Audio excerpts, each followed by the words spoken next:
And what is up? Welcome back to the Couch Company podcast. Very staccato introduction there for me. I know staccato. Do you? Yeah. What is staccato? It's like very pinpointed, like you did. Yeah. Spaced out. Exactly. I had a problem when I did staccato notes when I played the clarinet. Yeah. Because you have to use like more of your tongue and kind of like ta-ta it. Yep. And I tried to huh it.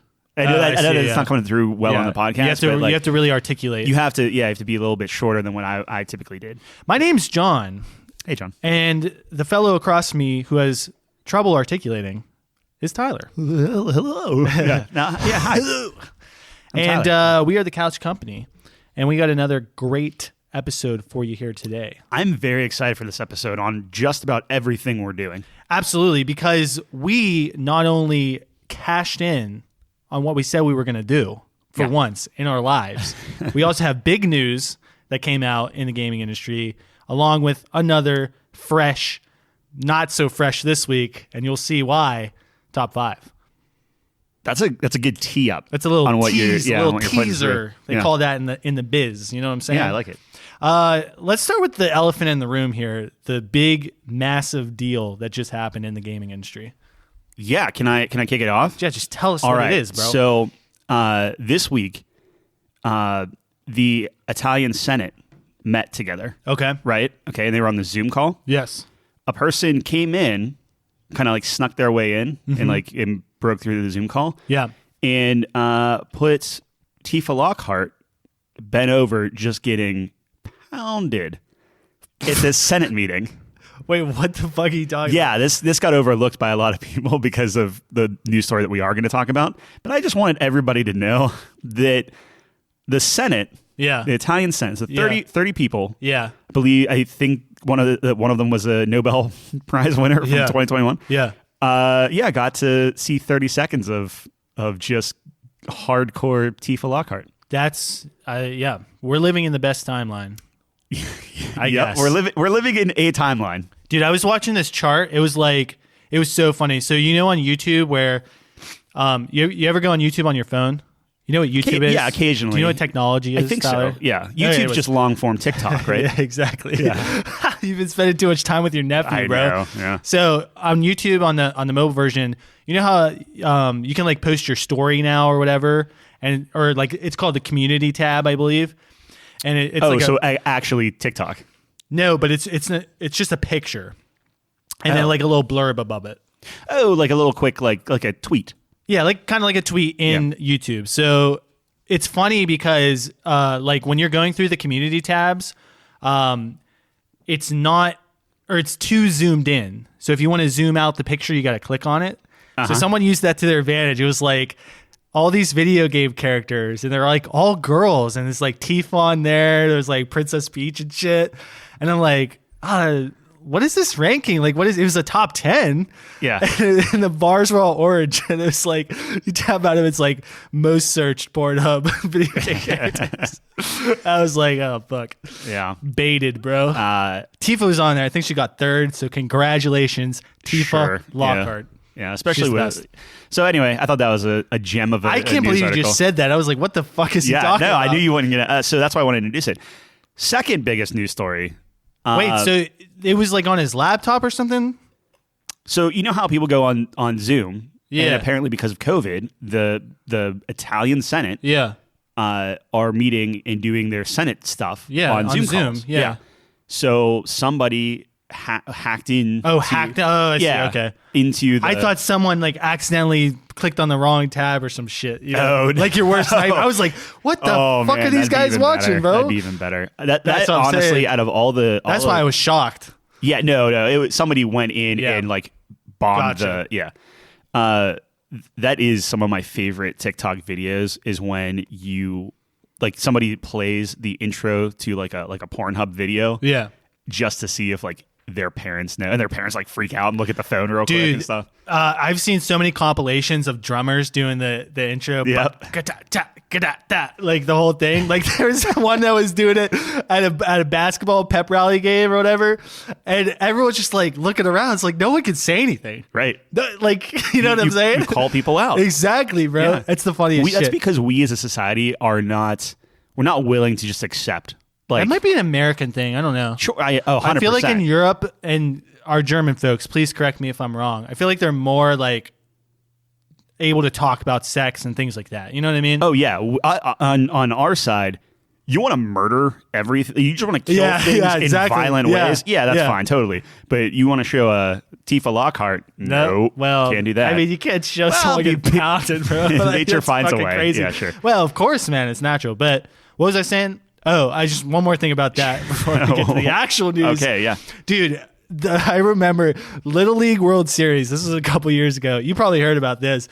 You know how like in the Little League World Series, they like ask them like their favorite movie and favorite TV show and shit. Yes. And so I was like, one of the questions was, who's your favorite actor?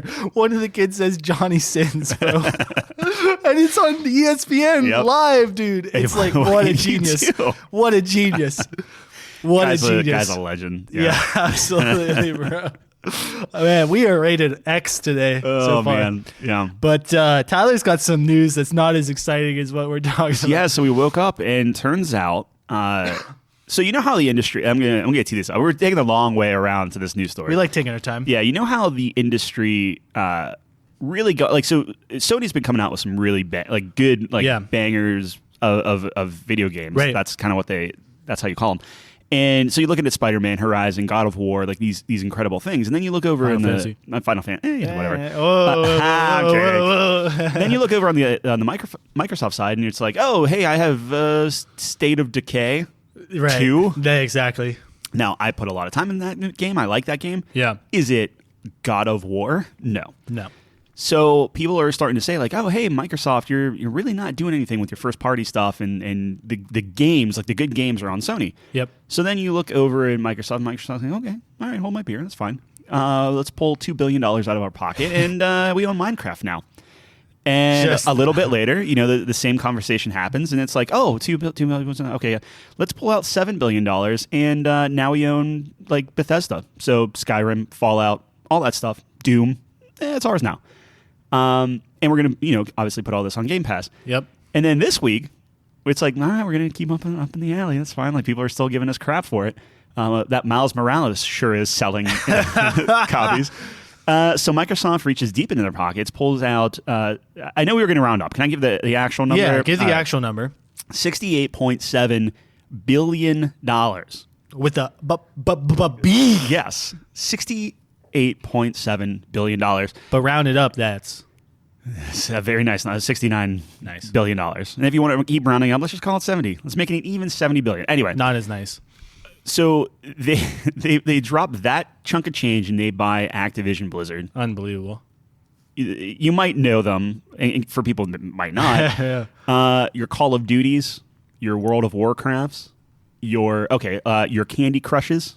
Yeah. Wait, are you serious? Yeah. So it's funny because who owns Candy Crush? Blizzard. Wow. Blizzard bought them for, I think it was like $5 billion or something. I think it's King. Yeah, they bought them. I have a list of like we can start diving into that. Right. But so you look at that and you wake up and you're just like, what?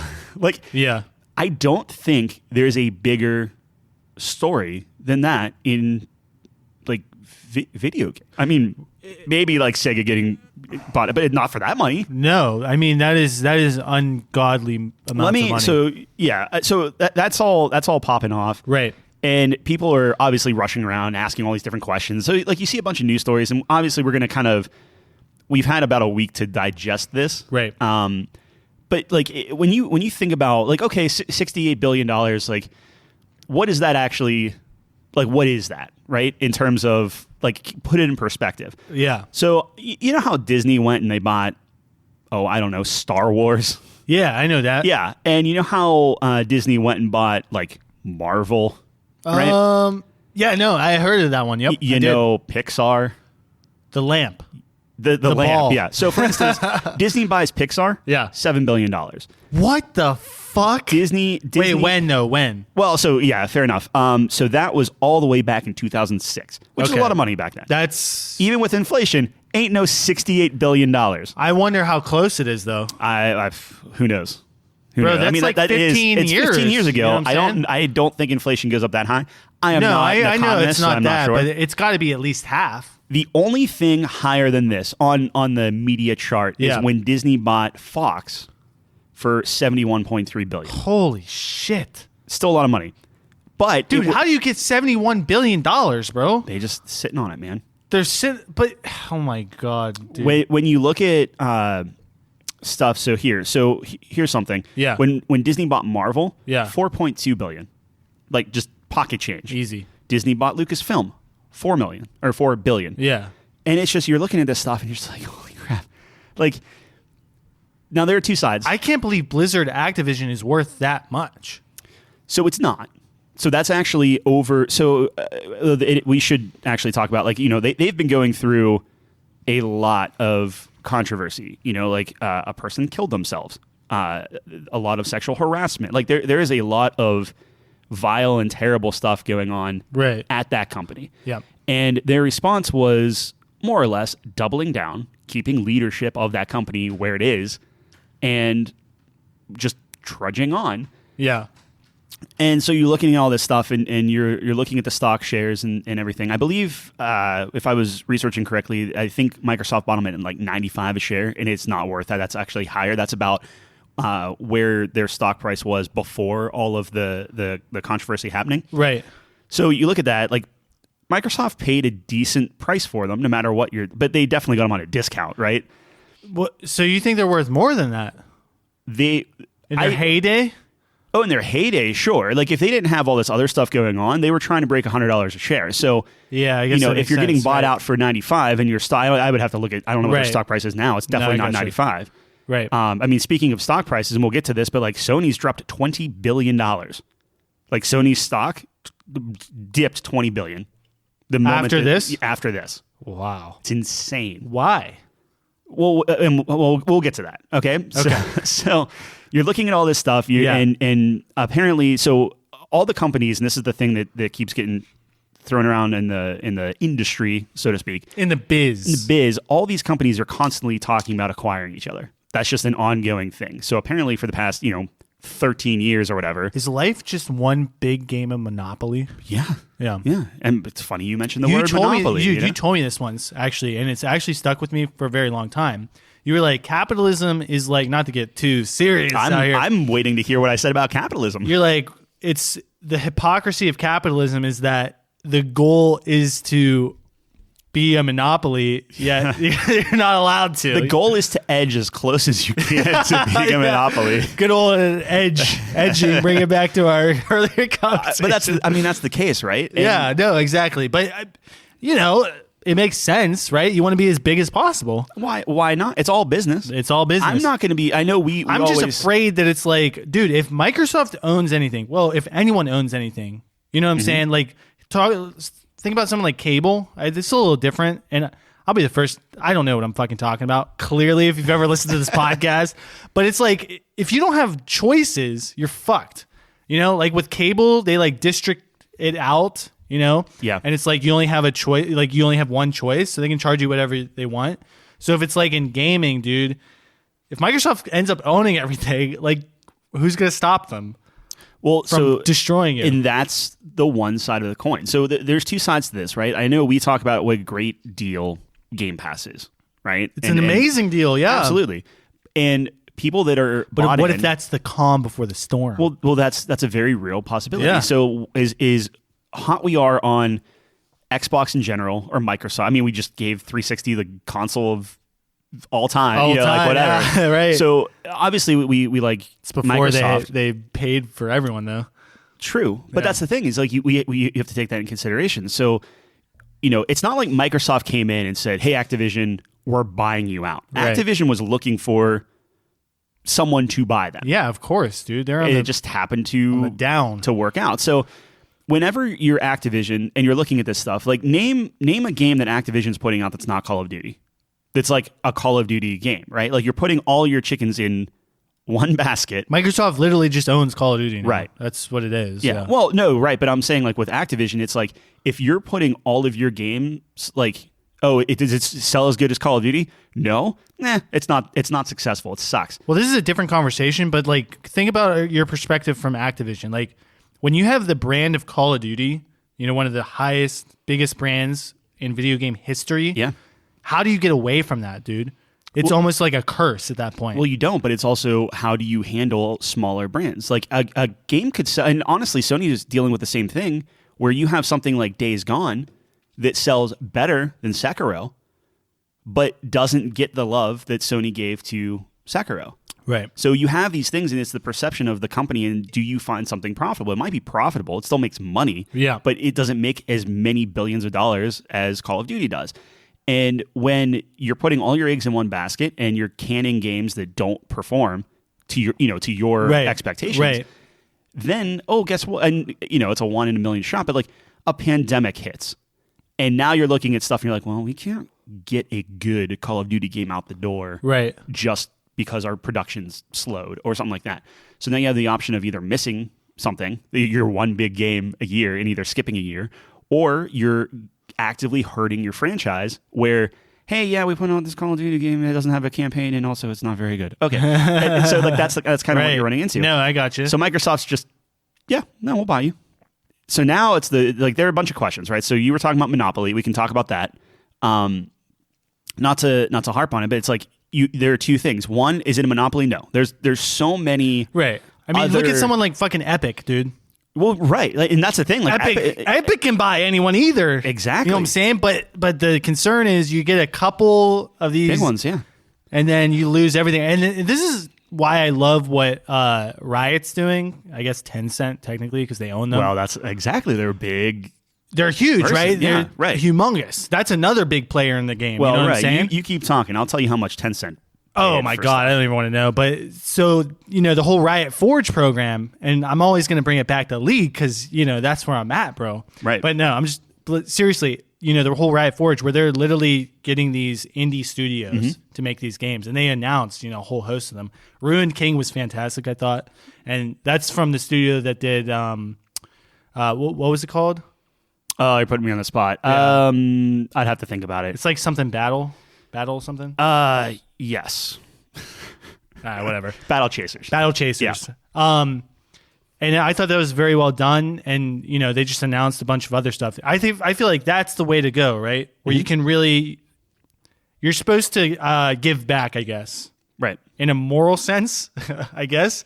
Yeah. And, help these smaller developers because you're giving them so much money to just do what they want. Right. And then you can let that talent shine through. I think that's the way to do things. I really respect what they're doing in terms of that, I guess. Well, think about you're not acquiring anybody, but on the flip side of that, you're also not in the position to if you're you could, right? But also, why would you, right? Why would you what? Well, you don't have Xbox. When you look at Microsoft and what they're doing, they have Game Pass, they have their subscription. Yep. That is what they're selling. Yeah. Put the consoles aside, put even the games aside. The games are important, but they need you to buy into Game Pass. I mean, we're bought into Game Pass because it's such a great deal. So good. But they're bringing in EA. Ubisoft just joined. Fuck EA. That came yesterday where they're, the first game came out for that. Right. So you're looking at that stuff and Microsoft, let's look at the good.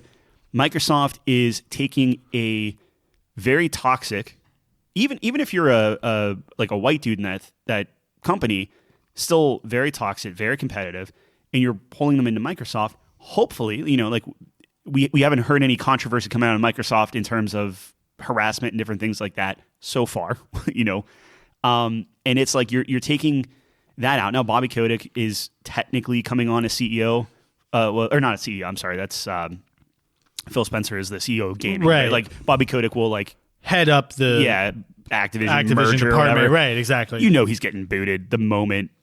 So this is all closing next year in 2023. So we have a whole year to deal with this. But he's getting. You have to completely clean house in that situation, of course. But if it gives the opportunity to have new leadership, which is what a lot of the people wanted in Activision, then great. That's a good thing if they can truly change the culture within that company. The bad thing is when you're looking at it, not so much from a monopoly standpoint in like the game world, because there's so, like you were talking, like there's so many indie developers, and technically all Microsoft has to do is say like, we put our games on a like competing platform. How's that a monopoly? You know what I mean? Like we're putting it on not a Steam. monopoly, but you see, I mean, you get a little hesitant when you see these huge Bethesda's being bought, Minecraft, you said, if you're, like the whole lead up, right? If you're EA, if you're Take-Two, if you're Ubisoft, like what are you feeling? What are you thinking right now when all these things are getting pulled up? And again, when you're Sony, like, are you looking? It's like you're getting picked in gym class, and like all the big, like, oh my god, like the 6 foot, 200-pound guy just got picked. Yeah, but it's like, here's the thing I wanted to talk about as well, like, like the whole console war thing, right? Mm-hmm. But you always have this rivalry between PlayStation and Xbox or whatever, Microsoft and Sony, right? Yeah. And it's like you were saying before, Sony's been selling their consoles, their products through just straight quality of products. And Microsoft's literally just strong arming, from my perspective at least. It's like, oh, these were already made and they're good. People like them. They're ours now. Right. So it's like, what is the better approach? And I guess only time will tell, but that's really fascinating to me. Well, the thing is, like, it's apples and oranges in the way of, like, no one else has that money. Like, no, like, you don't know, but it's right? like, it isn't apples and oranges, because at the end of the day, the consumer's going to buy one or the other. Yeah, but if you're... The consumer's going to make a choice. But if you're a consumer and you're saying, okay, I have the option to buy 3 really great, arguably Game of the Year titles, or I have the option to buy 200 titles that maybe aren't Game of the Year, but 200 titles. That's something that every person will have a different answer, though. 100%. And then that's kind of the thing. You know what Sony needs to do? They need to buddy up with the PC community more, though. Yeah, but even then, what are you gonna, like? How are you gonna do it? Where are you gonna put your games on? Like, you have to put it on Steam. Yeah. Right. To really kind of gain that, because like I know they're buddying up with Epic currently. Yeah. Right. Well, yeah, Epic exactly. Yeah. You got to get it out there faster. You got to get it out there better. Like, I think the thing that is scary is Microsoft is the first one really to do this and do it well, right? Like, obviously you have your Netflix and different things like that, but when it comes to games, Microsoft has a very, very lucrative Game Pass thing. I mean, we both agree on that. Yeah. So you already have EA. You just brought Ubisoft in. Like, what else does Sony come into Game Pass? Like, is there a future that would be with fucking, that? There's no way they could ever do that. They can't. But when you're looking at the landscape of that, how do you change? Like, Microsoft, at the core of it, is a company that wants to become as close to a monopoly as you possibly can. When it comes to their service, just get all the big companies, as long as all their games and all the other companies' subscriptions are on Game Pass. If I could pay $10 to play any game, I know. Like, what are we even doing at that point? But you look at something like Netflix. I mean, Netflix is like $20 now. Yeah. Right? Like, if you get the 4K version or whatever. Yeah. So like oh my God, could you imagine that? Well, that's the thing. It's like the texture limiting. The real fear is like the prices raise, and they'll have to, dude. Like, this is not sustainable. Well, that goes back to the capitalism and the competition side, where you need to have something that's competitive. You still have your Ubisoft, I don't even know what it's called, like Connect or Uplay or whatever it is. So bad. You still have EA Play. Like, those still exist outside of Game Pass. But who in their right mind would go and just pay? Because, like, I think EA is still $10 on its own. Yeah. So, okay, I'm only playing Madden. I only get the new Madden and whatever. I know we always harp on the Madden people. But, like, why wouldn't you just get Xbox anyway? And now, not only do you get Madden, but you get freaking Call of Duty. Yeah, no, it's ridiculous. It's bizarre, man. Yeah. So, to kind of wrap this up, because I don't want to go longer, than we have, but, like, some things have come out where, Sony, of course, like, once their shares dropped $20 billion or whatever, they did come out and they say, well, we expect Microsoft to honor all of our previous deals with, like, Activision and continue Activision games on our platform. Okay. Whoa. Like, sure, you can expect whatever you want. And then Phil Spencer came out and said, like, hey, we are honoring everything that was previously dealt with. That's an interesting, which is the same thing for something like a Deathloop. Like, that was a thing with Sony, and even though it was like all that stuff. So yeah, but you know what they can do now? It's like, oh yeah, you can play Call of Duty on PlayStation. Yeah, But you don't get the DLC for free. You don't get the DLC for free, or you don't get the campaign. Does Game Pass go? And rather than PlayStation games coming on Game Pass, does Game Pass go on PlayStation? How nutty is that we could live in a world where you have PlayStation 5 and as an app on PlayStation 5 is freaking Game Pass? I can't see that happening. I just can't. You would assume not, but what can Sony, like, truly what can Sony do? Who can you buy that beats out Call of Duty? Nintendo. Sure. And like, but if you know what, Japan merges together to just destroy the US. that would be a fantastic thing to. But then that's the only thing I can think of. But here's the thing: like, you're going to have the exact same discussions. I guess who would buy who in that scenario? Who's worth more? I think Sony would. It would just be a merger. Sony probably. would have to buy Nintendo. Nintendo's not that far behind, are they? No, Nintendo's one of the best selling. I mean, the Switch is killing it, but it would be a merger. But how do you do that? You say, hey, we're both going to lose unless we combine forces. And if I'm Nintendo, I'm like, I don't know, because I'm kind of a niche. Not a niche, but you know what I mean? Like, Nintendo's always safe, dude, because what is Pokemon on Xbox? There's nothing. Right. What is, Mario on whatever? Like, Nintendo is so unique when it comes to that. It is. But when you look at the demographics and you look at people, like, what are, like, you talk about console wars, what are the two main things? It's games and it's power, right? So like the power of the console. Correct. Yeah. So Nintendo is very much, they don't care about power. They care about, like Mario and their games, and it's working well for them for that. But that's a very different demographic buying your Marios than your Madden's, Call of Duty's, Sekiro's. Yeah. Sure, there's overlap there, but is it going to be as strong as, Call of Duty for everybody, like the larger audience? I don't think so. I want the record to show that if there's a Sony Nintendo merger, Couch Company was first to predict it. That would be bigger than this. It'd be crazy, but then that goes back into the consolidation stuff, and it's scary in the way that you do have these companies where at the end of the day, at least if there's two entities duking it out, you need more than that, man. Do you think so? Yeah, 100%. You need more. Like, it's better than one, though.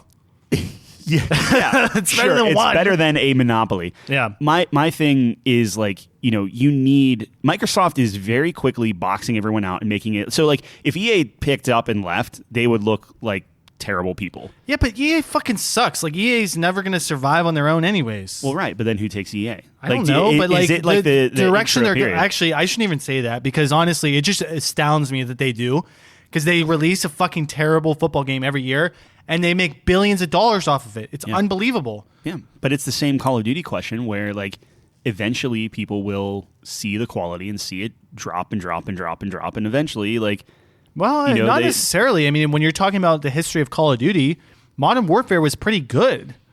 Yeah. So it's like it's not like it's just descending. It was what, 2018? What does it matter? It's like we talked about the golden age of Call of Duty. It matters when your fan base is playing a 3-year-old game over the new one that just came out. Well, that becomes a philosophy of, should we release a game every year, which has always been the answer of no. Right.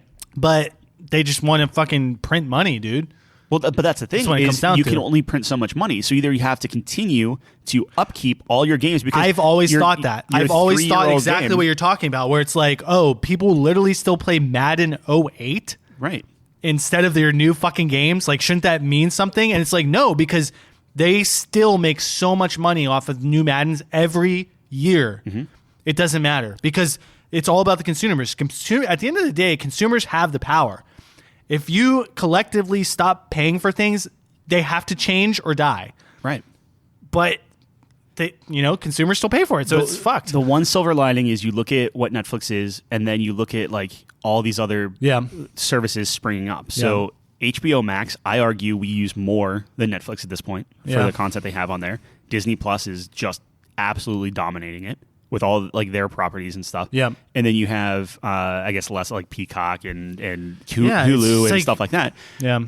There has been room for that. So then you're looking at it, and it's like, it would be one thing if you just had Game Pass and Microsoft games, and you had EA games and Ubisoft games. Right. It's the scary thing. It's the equivalent of Netflix saying, like, oh, hey, guess what?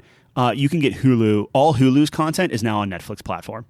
Like that's it's like crazy to it's think like about. the Disney package. You can get Hulu, Disney, and ESPN Plus. Yeah, all bundled. that's a perfect example. Yeah.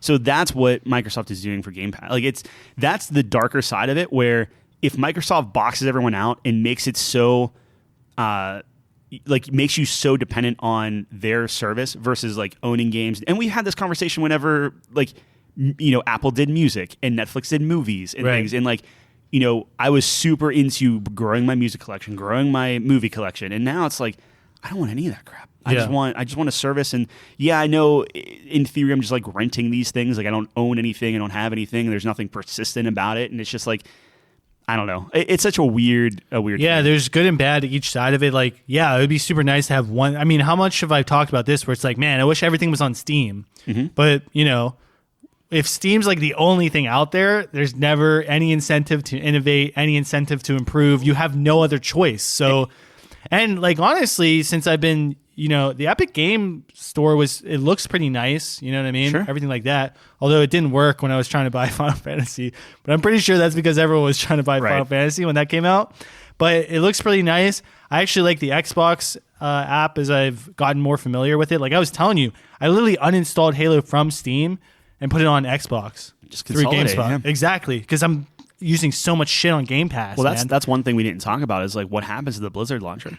Like you have all your World Fuck of the Warcraft. Blizzard. I hope it dies, dude. Yeah, but I mean that's a I've always hated the Battle.net Blizzard has some launcher. equity in there, right? Like World of Warcraft has equity in there. Like yeah, but can't you move that? You look at Warzone, you look at all that. Sure, you can, but you cannot tell me that the Microsoft system that they have in place. Like, yes, I like their app, but like the way you install games on Microsoft is the worst. Like, it's terrible. You can't do simple things like streaming to like my microphone. You have to like pull in like different sources and stuff like that. Some games work, some don't. Yeah. None of those games are actually full screen. Like they're all like windowed borderless because Microsoft has to run applications in Windows 10. Like there's a lot of issues with Microsoft. And now if you start pulling in like all your Diablos, StarCrafts, Warcrafts, all that stuff, like it gets messy. Like it's going to be interesting to see what they do with it. Microsoft owns Diablo.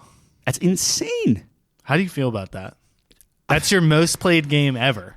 Diablo 3. Well, my most played game now is probably Cookie Clicker, but yeah, no, I think I'm going in like 20 days now or something like that. Holy shit. Yeah, no, it's a weird thing to think about. The only saving grace there, and I know I'm putting a lot of trust and faith behind like one dude, but like the more I listen to Phil Spencer talk about stuff, like he's a businessman. This is how it starts. This is how it starts. How it starts. They promise you the world, Tyler. He's very. Seems like he's down to earth, right? It seems that way. It seems like he understands what our concerns are, but dude, we just talked about contenders with Microsoft, so it's not like the end of the world. We talked about Epic. We talked about Nintendo, Sony, Tencent. You know what I mean? Yeah. Like these dudes are huge. It's not like Microsoft's the only kid in town. It's just the irony of people, but it is people worrying. Harping on them. Yeah. Like, hey, what about your first party games? And they're just like, yeah, okay. And you just buy it all. Yeah. It's like, yeah, well, like what are you going to make? Like if Microsoft sat down and was like, all right, we're going to do R&D and we're going to build a Call of Duty competitor. Do you think anything they put out, like I'm not saying it would be a bad game or it wouldn't compete. Yeah. Do you think it would actually detract I don't know from because Call of Duty? look at, and I hate keep bringing it back to Riot, but look at Valorant, dude. Did anyone ever think someone could compete with CS:GO? Well, CS:GO hasn't done anything in a while. That doesn't matter. But it has been the staple in first-person shooters forever. Absolutely, but that's the equivalent of if Call of Duty stopped at Modern Warfare 2 and did nothing else. It doesn't matter because who's competing with League? Dota? What is League done? That's the exact same thing. Nobody can compete with it. But League comes in and creates something that is a competitor, and like it's more popular. But that's what Riot does. Is what I'm saying is they literally come in, copy you, and do it better. But that's all they have. And I respect the heck out of what they did. Like obviously they're number one on Twitter, like all that stuff. Sure. But what I'm saying is, if you are Microsoft, you are not going to develop a shooter, at least on your first go, that competes and beats Call of Duty to that level. I think it's possible. Sure. How much money do you think that's going to be, and how much money do you think that generates versus spending the $70 billion, which is again, no, an exactly, insane yeah, price point. You're just buying your competition. No, exactly. It's it's literally, there's just no risk Yeah. because you're buying with your competitor, like you just said. I mean, there's always. But a I'm just risk, saying that it's possible to do that. I mean, who the fuck thought Fortnite would be what it is? We never have any idea, dude. It's true. It's like PUBG's like, oh my god, this is like the next game, and this Fortnite's like, no. That would be the only no thing. idea. That would be the only thing I could think of that would be more shocking, is if Microsoft somehow just acquired Epic. If Microsoft acquires Epic, we're in trouble. That would be a huge trouble. red flag. That's fucking trouble, bro. Like, I don't know about that. Yeah, but that would be a problem. Anyway, so Phil Spencer got CEO, and Yeah. it's now Microsoft Gaming. So Xbox is kind of on the background now. So I guess we got a summary, year, man. Yeah, we'll see how it turns out. But it's like concerning but exciting. Would that be accurate? I think Because here's the thing, dude. Like, wait, is Skyrim on Game Pass? Yeah, Exactly. I might go home and fucking play Skyrim. Yeah. I didn't even realize. Sure. There's like, I still haven't put it together. You know what I'm saying? Mm-hmm. That Bethesda is part of Microsoft. I literally have access to these games. Like, that's awesome. yeah. I mean, you want to play Morrowind instead? Maybe Oblivion? They're all on there. Exactly. It's Yeah. like fucking crazy. It's like, I can just do that. I've never played the old ones. Mm-hmm. I remember when we were doing the title screen music, number 1 on our top fives last year, by the way. Go check it out. But I can just go fucking play them. I don't have to pay a dime. Yeah. Because I'm already paying it. Yep. $10 a month. Game Pass. Check it out. 15 if you want to play on the cloud. Like, look at their cloud stuff and look how they're eating Stadia's lunch. Yeah. When was the last time you heard Stadia? Yeah, Stadia just. Whew. Yeah, but so Amazon's doing some stuff, but like, I guess, come on. what are your final thoughts on it? Like, excited, nervous? I So- mean, that's how I feel. I'm like little concerned, I guess. Obviously, I have my concerns with it, but also it's a little bit exciting. Like, yeah, now I can check out Call of Duty on Game Pass. Now I can go back and play some of the Call of Duties that I maybe missed or whatever Yeah. because I have Game Pass already. Like, that sounds awesome to me. I think the things that I'm thinking are, how long does Game Pass stay this good of a deal? I Yep. think I'm Yep. looking at what's this, and I honestly don't know the split for Microsoft. I know with Steam that was their big thing. Like, that's why Epic made such a dent in, not a dent, but you know what I mean. Like they Yeah. came in and started really pushing Steam, and I forget what Epic's cut is, but it's very, very different. Steam is like 30% of revenue goes to Steam for Right. developer, like for Right. indie developers, which I Right. think is insane. That's nutty. They must be so rich. Fucking Valve. Oh yeah, no, I mean Valve. That's another one. Valve. We didn't even talk about Valve, right? Yeah. Because they're kind of like sit in the was background. there was a rumor that Microsoft was going to buy Steam would be- and Valve. Like it's crazy, but like that's the kind of stuff where like if Microsoft is treating developers fairly and they pull in Activision, and now like Activision owns like Crash Bandicoot, Yep. right? Yep. Is it Crash Bandicoot? Is that the Toys Yeah, for Bob? I believe Yeah. it's Crash Bandicoot because I think saw they own in the picture of breaking news. It's a picture of Crash. That's pretty sure. insane. Yeah. To think. So Not a big if- Crash fan. No, Wait, does that mean they own Spyro? If Toys for Bob owns Spyro, then technically yes. I thought Spyro was still a Sony joint, but I don't know all the. That's an licensing with interesting that. thing. I'm not sure. I don't think Toys for Bob owns them. I don't think. I think they pulled them in. I don't know who owns Crash even.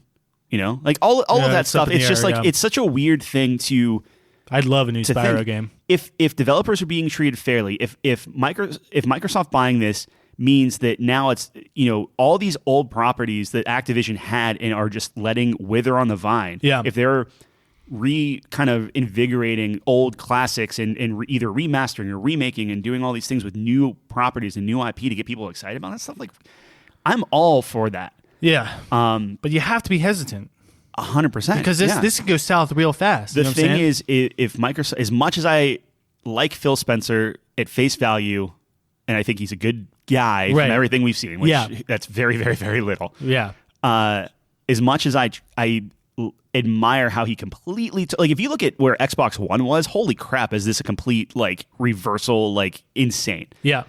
And Oh, what a comeback. oh for yeah, sure. for sure. Yeah. So looking at that, it's exciting. But if Microsoft starts bullying other people in the digital space, because no one is anywhere close, I mean, at least as far as we know, anywhere close to coming to. Well, it seems like Compared to just Game from Pass. my perspective, they've been going after, things that are on the decline. Yeah. Bethesda or a Activision Blizzard kind of deal. Yeah. I mean, we haven't seen a situation where they buy someone out at their peak or who's peaking. And we haven't really seen the fruits of that yet. Like, that's the thing, is all this stuff is still relatively new. Like, we haven't seen Starfield come out yet. We haven't seen the new Elder Scrolls come out yet. That's going to be interesting, right? The new Doom, or like you would assume that's getting worked on. Like, there's a lot of things that we haven't checked out yet. Right. That's when you're really going to start seeing shifts, when all of that stuff is exclusive to Xbox. Let's see how it goes. Because we know it could blow up in their face. Could. It really comes down to like how big of Sony fanboys, or like it really what it comes down to is, are you a bigger PlayStation fan or are you a bigger Call of Duty fan? I have a PC. Yeah, but that's what like if and no, I'm not saying exactly. The way they made it seem was they're going to try to continue, or they have plans to continue Call of Duty on PlayStation. Well, I know a ton of people that are like only PlayStation people because they had a PS2 back in the day, and they've just continued the evolution all the way up. Absolutely. But those guys that I know from high school and shit that are like that, would definitely jump ship if they can't play Call of Duty anymore. I forget who said it. It was either Giant Bomb or Jeff Grubb or somebody, but they were talking about like if you're only buying, like if you have a PlayStation and it's just an exclusive box, so you're only playing just God of War, Horizon, and Spider-Man, they're losing money and you are worthless to them. You need to buy into their PlayStation Plus with the game, like with the Call of Duty, and all that stuff. Like that's. I remember 2020, like they were in the red hard, obviously, like everyone else was. Yeah. But Final Fantasy literally came out and pulled them back into the black. Yeah, but in those hits happen. Yeah. But they've been very lucky with having, like I said, like bangers on that stuff. Yeah. You miss one of those, you have to keep hitting. Exactly. And that's fucked. How you Absolutely. Especially if they're not, like if they're, I'm playing my God of War for, let's say 40 hours. Yeah, but you're right in the sequel territory, bro. And that's even a bigger hit than the first one. You know what I mean? Like, theoretically, sequels are always, because you get the hype of the first one. Yeah. You know what I mean? And how many people are going to be playing God of War and Horizon on PC, fall in love with it, and buy a PlayStation because they have to play the new one when it comes out? Yeah. I'm sure there's a percentage there. Sure. You know what I mean? Because I've even fucking thought about doing that. It's like, dude, oh man, I really want to be like the first one to play this. I don't want to have to wait another year or 2 or 4 if you're trying to play Horizon. It's insane. So it's like, I don't know. There could be dividends there. We'll have to see the numbers, but I think, there's something there. We won't know anything for another year. But it's interesting. Like, what's better? Yeah. Is it better quality? Just game of the year, contenders or whatever, or just buying the competition? Like, what is a better strategy? Well, we're going to see. If you ask Microsoft, of course, if you ask either of them, they're going to tell you the other thing, right? The only thing I can say, and we can end because we've been talking about this for 40 minutes. The only thing I will say on that would be, look at what happened to TV and movies, and look at what happened to music, and you tell me that people don't like, as you said, the consumer basically dictates where that goes. Theoretically, yeah. Everybody wants streaming. They want it on demand, and they want a lot of stuff for less than the price of one game. Sony is putting out $70 games. I'm not saying they're bad. They're good. Yeah. But when you look at Sony saying, oh, $70 for this 20-hour experience, or $10 a month for 200 games, that's a tough thing to come back from. No, I agree, but I still think you're going to see a split there. But some people would rather just have that because someone might not put in the hours. They just want to play their insane game and then wait for the next big game. You know what I mean? But can Sony get enough? Can that last long enough before Sony runs out of money and Microsoft swoops in? Who knows, and takes them? Yeah. Who knows? Speaking of Microsoft and Game Pass, okay, we wanted to start playing some Game Pass games. Yeah, and like we talked about last week, the first game was It Takes Two. Game of the year last year, 2021. Yeah, we should preface, like, it was the Game Awards Game of the Year. Yeah, that's the one. I don't know about you, but that's the one I look at primarily because that's kind of like the big event and everything. Yeah, I mean, there's other ones obviously. Sure. Like back in the day, I used to watch like the X-Play games. Dude, you remember that show? Was that like G4 or something? Yeah, G4 TV. Yeah. Ninja Warrior. Any OGs out there, man? Oh, I fucking love that channel. I mean, I think that's the only outlet that I saw give Game of the Year to this game. For whatever reason. Yeah. Like what was the other ones? Was it Deathloop? Inscription was big. Deathloop was good. Yeah. Loop Hero was another one that kept popping up. Like last year seemed very lackluster to me. I don't know if it was just a me thing or... They had some great, like Death's Door was another one.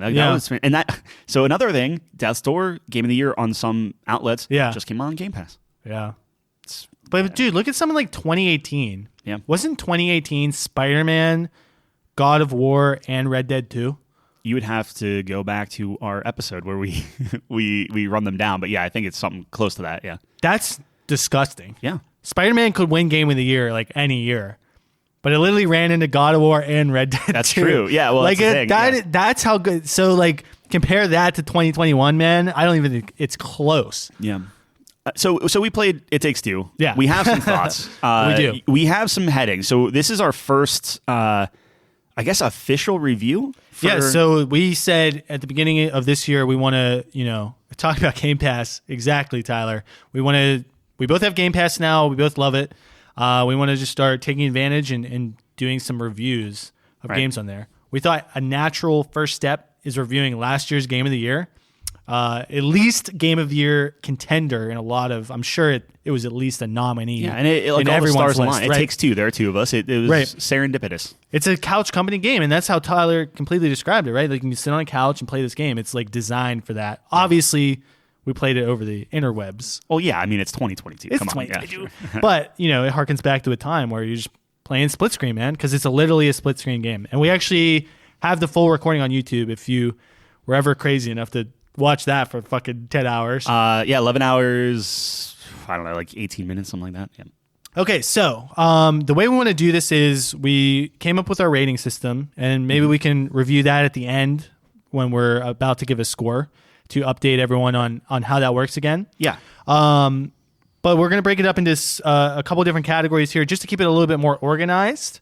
And we'll just go through it and just talk about how we felt about it and come to a consensus at the end. Yeah, so It Takes Two, Hazelight Studios. Yeah. Came out last year in March 26th. March 26th last year. Yeah, so that's the background. Let's jump in. That's the background. That's the background. All right, first category up I got here is graphics. So you were talking about this before we started recording a little bit, but Unreal Engine 4. Yeah. Yep. And like Tyler was saying before we started, the textures in this game are immaculate. They're very, very well done. It's an interesting kind of you see really how lighting affects the texture work, and it's a perfect marriage. Like that game like every environment, just about every environment looked super unique, super like neat. It always looked very, very expansive. Even if we were I'm sure if we took the time to actually look at our kind of invisible guardrails as we were running around doing stuff, I'm sure it would be smaller. But I always got this sense, because like the whole game is like you're just playing as like dolls. Yep. So everything else is like big around you. So things like Honey, I Shrunk the Kids. Right. And it's one of those things where like I never, like it always seemed like so open, so big, like I really it's a like linear that sense game of scale. too. Mm-hmm. But you're exactly right. The sense of scale was pretty cool. I know there was some spots where it was a little weird to us. I remember specifically when we were in a tree and there was like the shoe, and we're like, this seems weird, right? Yeah. You know what I mean? So, but I totally agree. There's so much stuff happening. These environments are so beautiful where, when you're in your kid's room and everything like that, and there's just all these things going on, they really fill out the background nicely in a way that, you're exactly right, makes it feel much more expansive than it actually is. Yeah. But talking about the textures itself, and speaking of the room, that to me was the best point in terms of these textures, because you would have these toys and things like that, and like a bean bag or something, and you get these kind of a little rougher texture of the carpet against something that's plastic and glossy and smooth, and you see the light reflecting off of it, and it was super nice. Like it looked very good, and you can actually see the scratches in the plastic, man. It was beautiful. It was very, very well done, and a lot of attention to detail happened. The one thing to note too is a lot of Unreal Engine games, you see a lot of texture pop in. Right. I did not notice any of that. Me neither. In this game, which is shocking for that engine, but also that would have taken that out. Like, I would have taken me out of it like instantly. But this was so seamless in that regard. And I think this is more in the technical section. Yeah, I did experience some stuttering with it, with transitions and things. So that might have something to do with it, because obviously it's preloading everything in the next setting, right? But we'll get that later. But yeah, I totally agree. I didn't see any of that. Speaking of something like Final Fantasy, which I've been almost beating here, you notice that shit all the time. At least I do. Right.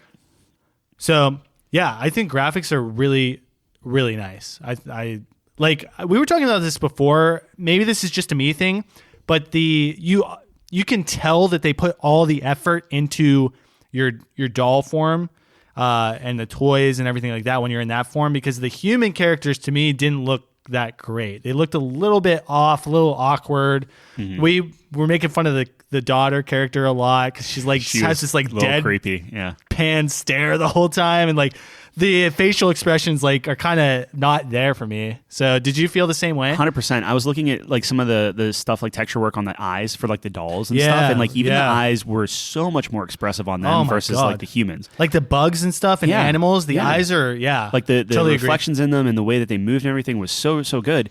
And the thing that I didn't understand was you have something like that versus the humans, and like they made a game called A Way Out. Now that wasn't maybe like as well regarded, as well reviewed, but like you have humans that look it's nothing good in but, that. Yeah, right, so exactly. I just don't know where. I mean, you probably hit the nail on the head as a resource thing, right? Like, hey, you're not going to see these models for like 99.9% of the game. Like, why spend that resources there? Resource? But and we'll get into the resource thing later, because we'll definitely have to touch on that because this game, it's kind of like obvious where the effort went into at some points. You know what I mean? And that's one of them. Yeah, I mean, I think graphics. Overall, awesome. Very good, awesome. I think art direction was very, very well done. I totally agree. So next category I have here is sound, voice, and music. Yeah. So I guess I'll start with the music in the game, because that's what I know. Yeah. And the soundtrack was pretty good to me. Nothing stood out in an exceptional way, but nothing offended me either. Like, it was engaging. I thought each section had its own unique music choice represented there, and it created a nice feeling of the environment that you were in. Like, there's a section where you're in the garden, it's kind of lighter, kind of airier feeling, right? Being in the outdoors, the expansiveness of that. One of the last sections actually is like the whole music thing, and I was actually a little disappointed by that one. I think they could have emphasized the music in that section a little bit more. You have this whole section that is dedicated to like, hey, one of your passions was singing, right?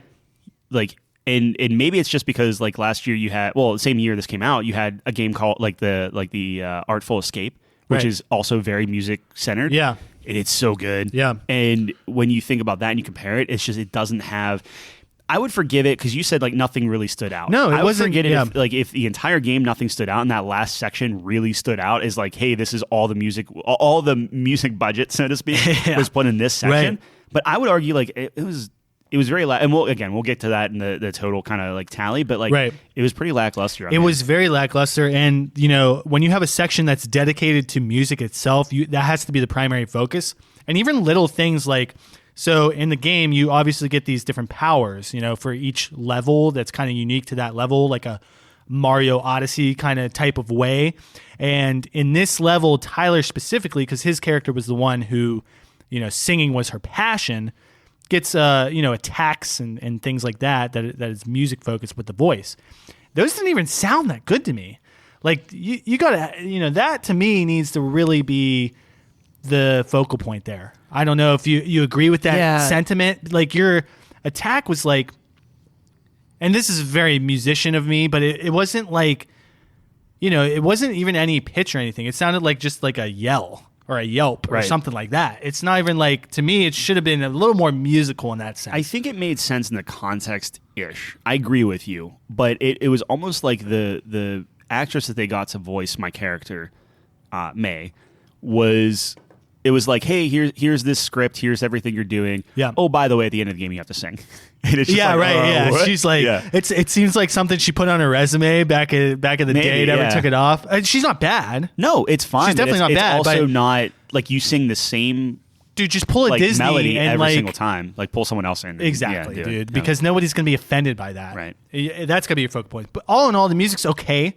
It's fine. It doesn't jump out at me. Some of it was cool. I like the adventurous stuff specifically. When the action scenes were going, I know there's a point where we're flying through things, a point where we're, the whole trolley thing, or the I call it the Hot Wheels thing. You're on a track and going through that. Yeah. I remember that was pretty good, kind of energetic. It and blended things like that. well with what you were doing, Exactly, without standing out. Yeah, and it was definitely it's not the primary focus, but it was a good assistant to what's going on, just to set the mood. So I think all in all, it was okay.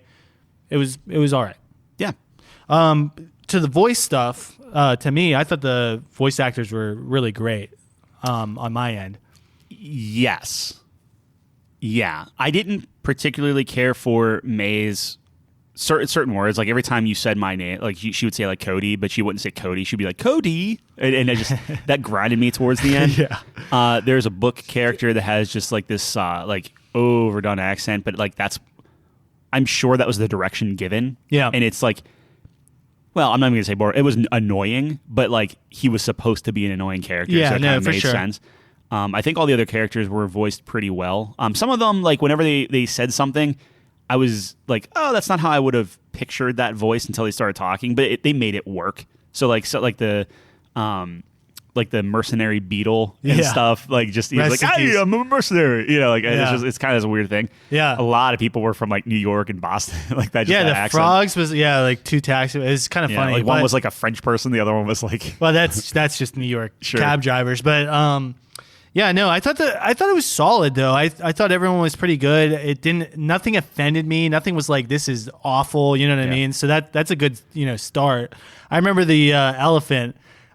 She was obviously like over the top. Like a lot of this stuff was over the top in the game, but like you said, I think that was the direction of it. It's a fantasy, like right. It's a kid's. It's thing. a ridiculous premise, so Right. you have to match that, right?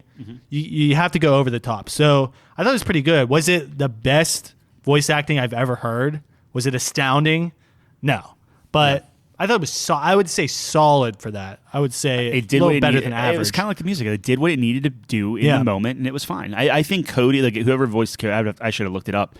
I think he probably was my favorite. I think I'd agree with that. Quality. Yeah, but I liked their dynamic for a majority of the game. Yeah, I think you started to not like your character as much towards the end of the game when we were kind of being nicer to each other. Like I was saying, the bickering and stuff was like the best part. And I thought that dynamic there was delivered really well. Yeah. And I think the niceties at the end were not delivered as well or something. I don't know. That was just my kind of fake because maybe there wasn't like that payoff or something. Well, like we'll get to that. I think a lot of our gripes, go to what we're both thinking about with that, which we'll definitely get to. But first, how did you feel about the sound of the game? Just overall sound effects design. are fine. I didn't notice any like drop out in anything. A lot of games, especially when you have so much going on, you might notice like certain sounds are just gone. Right. So like, there are a couple games in recent memory where like there have been issues with that. I didn't notice anything with this. I think overall it was fine. I think some of the like it didn't do any like the sound. It didn't do anything specific to help me play better. Like I could have played it without sound effects and it probably would have been less enjoyable, but like directional sound you didn't need and it didn't really have anything. And as far as like sound cues for anything, like there was really nothing. Again, it just kind of comes back to the non-offensive. It did what it needed to do. It worked right? well in the moment. Yeah. No, so I think that's a running theme here. All right, let's move on to the next category here. So we got story, plot, and characters. Yeah. So I'll let you start with this one.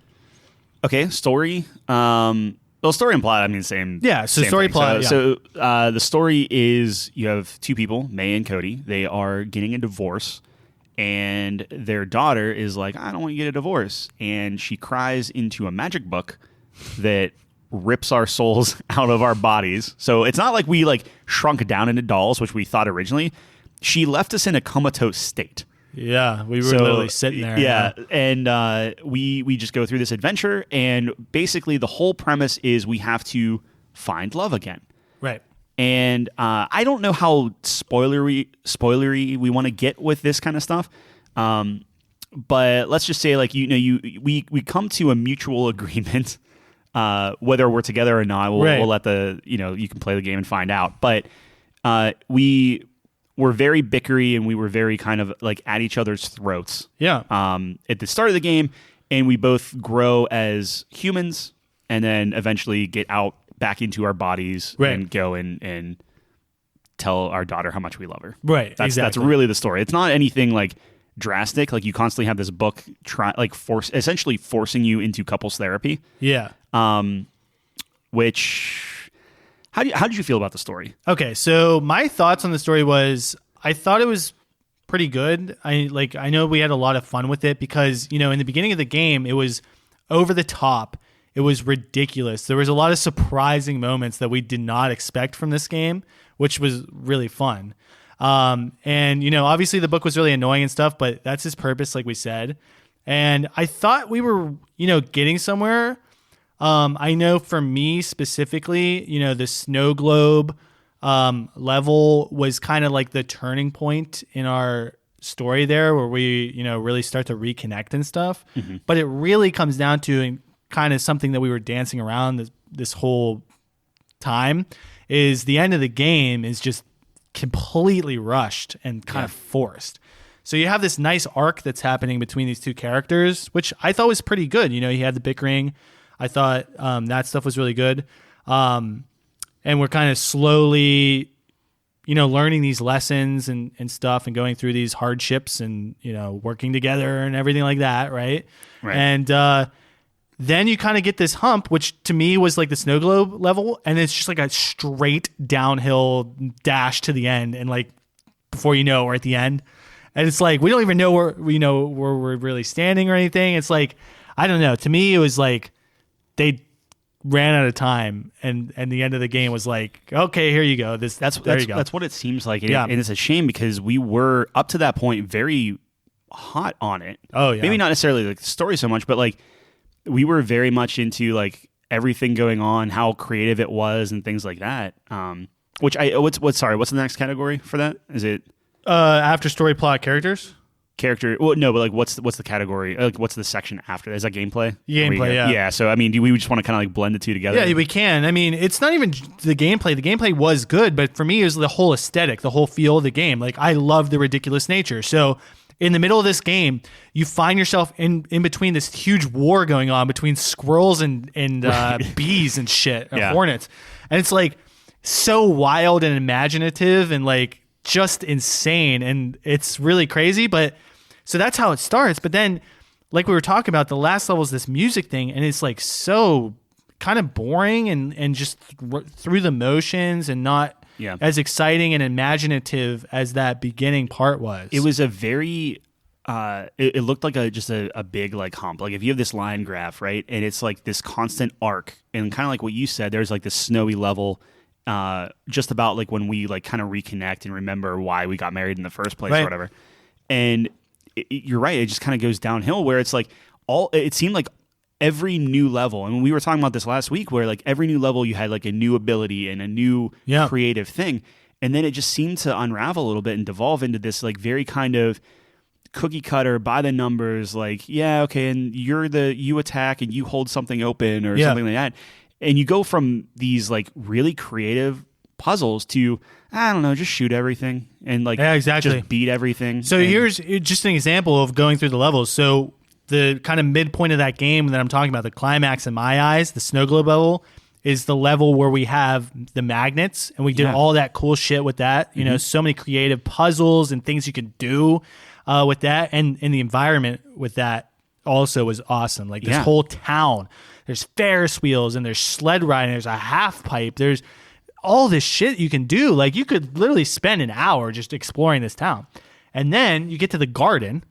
It's just linear. Yep. It's just fight these guys. Here comes another wave. Still beautiful. It looked nice, but very, very condensed. Like how I was talking about how like with these invisible barriers, the garden was definitely very linear. It was super linear. You can tell it's linear, even though it looked beautiful. Let me just put it this way: the garden level versus the room level, where you're in her room. Yeah. I forget the kid's name, but you're in her room. That's night and day. But they're both just as linear. Yes. But the room felt so much more expansive to me. Like you could explore. Yeah. Like you wouldn't get anything from exploring. But you could look around and see. But Yeah. in the garden, it was like, okay, well, there's grass and whatever. But the gameplay in the garden, too, is literally just Plants vs. Zombies, pretty much. Yeah. Waves of creatures coming at you. You fighting them off. Yep. Go to the next area. The puzzles were all the same. Like, I grow into a plant, get you to the next area, and then you help me over. And that's like all we did. Yeah. We found 2 spiders. They didn't do shit. So, and then the last level I think was even worse. Like, it's just like, I don't know. The last level I felt worse because that expansiveness just slowly deteriorated. So like like there was a level where it literally was Rainbow Road from Super Mario Kart. Yeah. And they even make a joke of like, it's a me. Like, so they know what they're doing. But like Rainbow Road has evolved, and this looked like the original Nintendo OG, 64, like Rainbow Road, where it's like there's nothing in the background. It's just purple. It's just solid purple. They could have done so much more with that. It was a missed opportunity, and so I guess all in all, the story of the game was okay. Mm-hmm. I thought it could have been a lot better if it had a better payoff. To me, the payoff wasn't as good, and like I was talking to you about before when we finished the game yesterday, I'm very big on endings. That's the last taste you get in your mouth. Yep. And when you get a dud at the end there like that, when it's rushed, when you don't feel satisfied at the end, it's a little bit more heavy hitting for me than if something starts poorly but then ends well. I don't know if that's just a me thing or you kind of share in that sentiment. I absolutely share that. Yeah, so it's unfortunate because, man, we were so high on this game. Yep. So much fun, so creative and things like that. Like I said, the story wasn't anything crazy. It seemed like a Pixar kind of classic it's all tale. The side stuff that I'm into it. Right. I'm into like, what are all these, like, what's the squirrels doing? What are the wasps doing? And I think that was the biggest dropped ball. The whole elephant thing. I wish they combined those things, those relationships we made, right? So we can see the fruits of our labor. Yeah. You know what I mean? Yep. In kind of the end there. But we never see any of them again. We never see the squirrel again. We never see the elephant again. We don't even address it.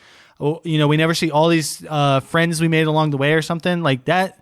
To me, is how the Pixar version of this would have went. Yeah, it's like Mass Effect all over again. I don't know.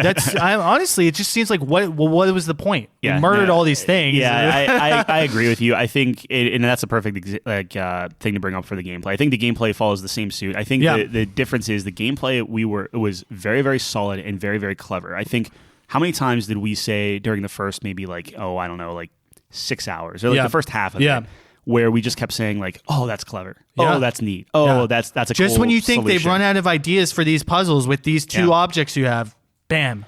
And maybe it's just my expectation because that's what Odyssey did, but the Odyssey they landed it. Oh yeah. Where this, I just was like, oh, I can't wait to see what's next. And I think that was the problem is they did this such great arc of like, oh my gosh, the magnets were amazing. Like that was super cool. Yeah. I can't wait to see the next thing. And then it's like, oh, this wasn't as good as the magnets, but it's still like okay.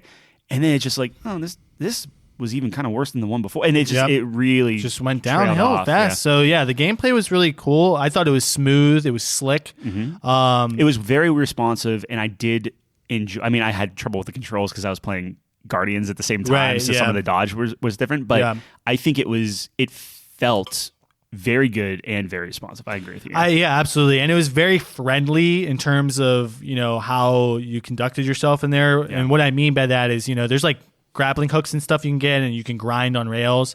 And it's very it's not hard. Like it'll help you out a lot, which feels good. Good. Yeah. It's very forgiving, but in a good way. It's kind of like the Spider-Man thing where like Spider-Man, you might not be hitting every building, but like it just feels nice. It feels like you are, yeah. And another point I wanted to bring up with the gameplay that feels really good, when you talk about platformers and things like this, it can be very frustrating very quickly when you keep dying and stuff like that. This game is really great about getting you back in the action quickly. So if someone dies, you just mash on whatever, Y or whatever it is. It's E for me because I was playing mouse and keyboard. Which is still not even. Mouse and keyboard was pretty good, but you can get right back in the action real quick. You don't have any lives, you know what I mean? You know what I mean? Yeah. You don't have to go back to the checkpoint every time you die there and get stuck on something. So it was like a very keep going kind of experience. You didn't want to put it down because it just puts you right back in the action. Yep. No, I think if we died and wiped and have to reload and but that only happened to us a couple times.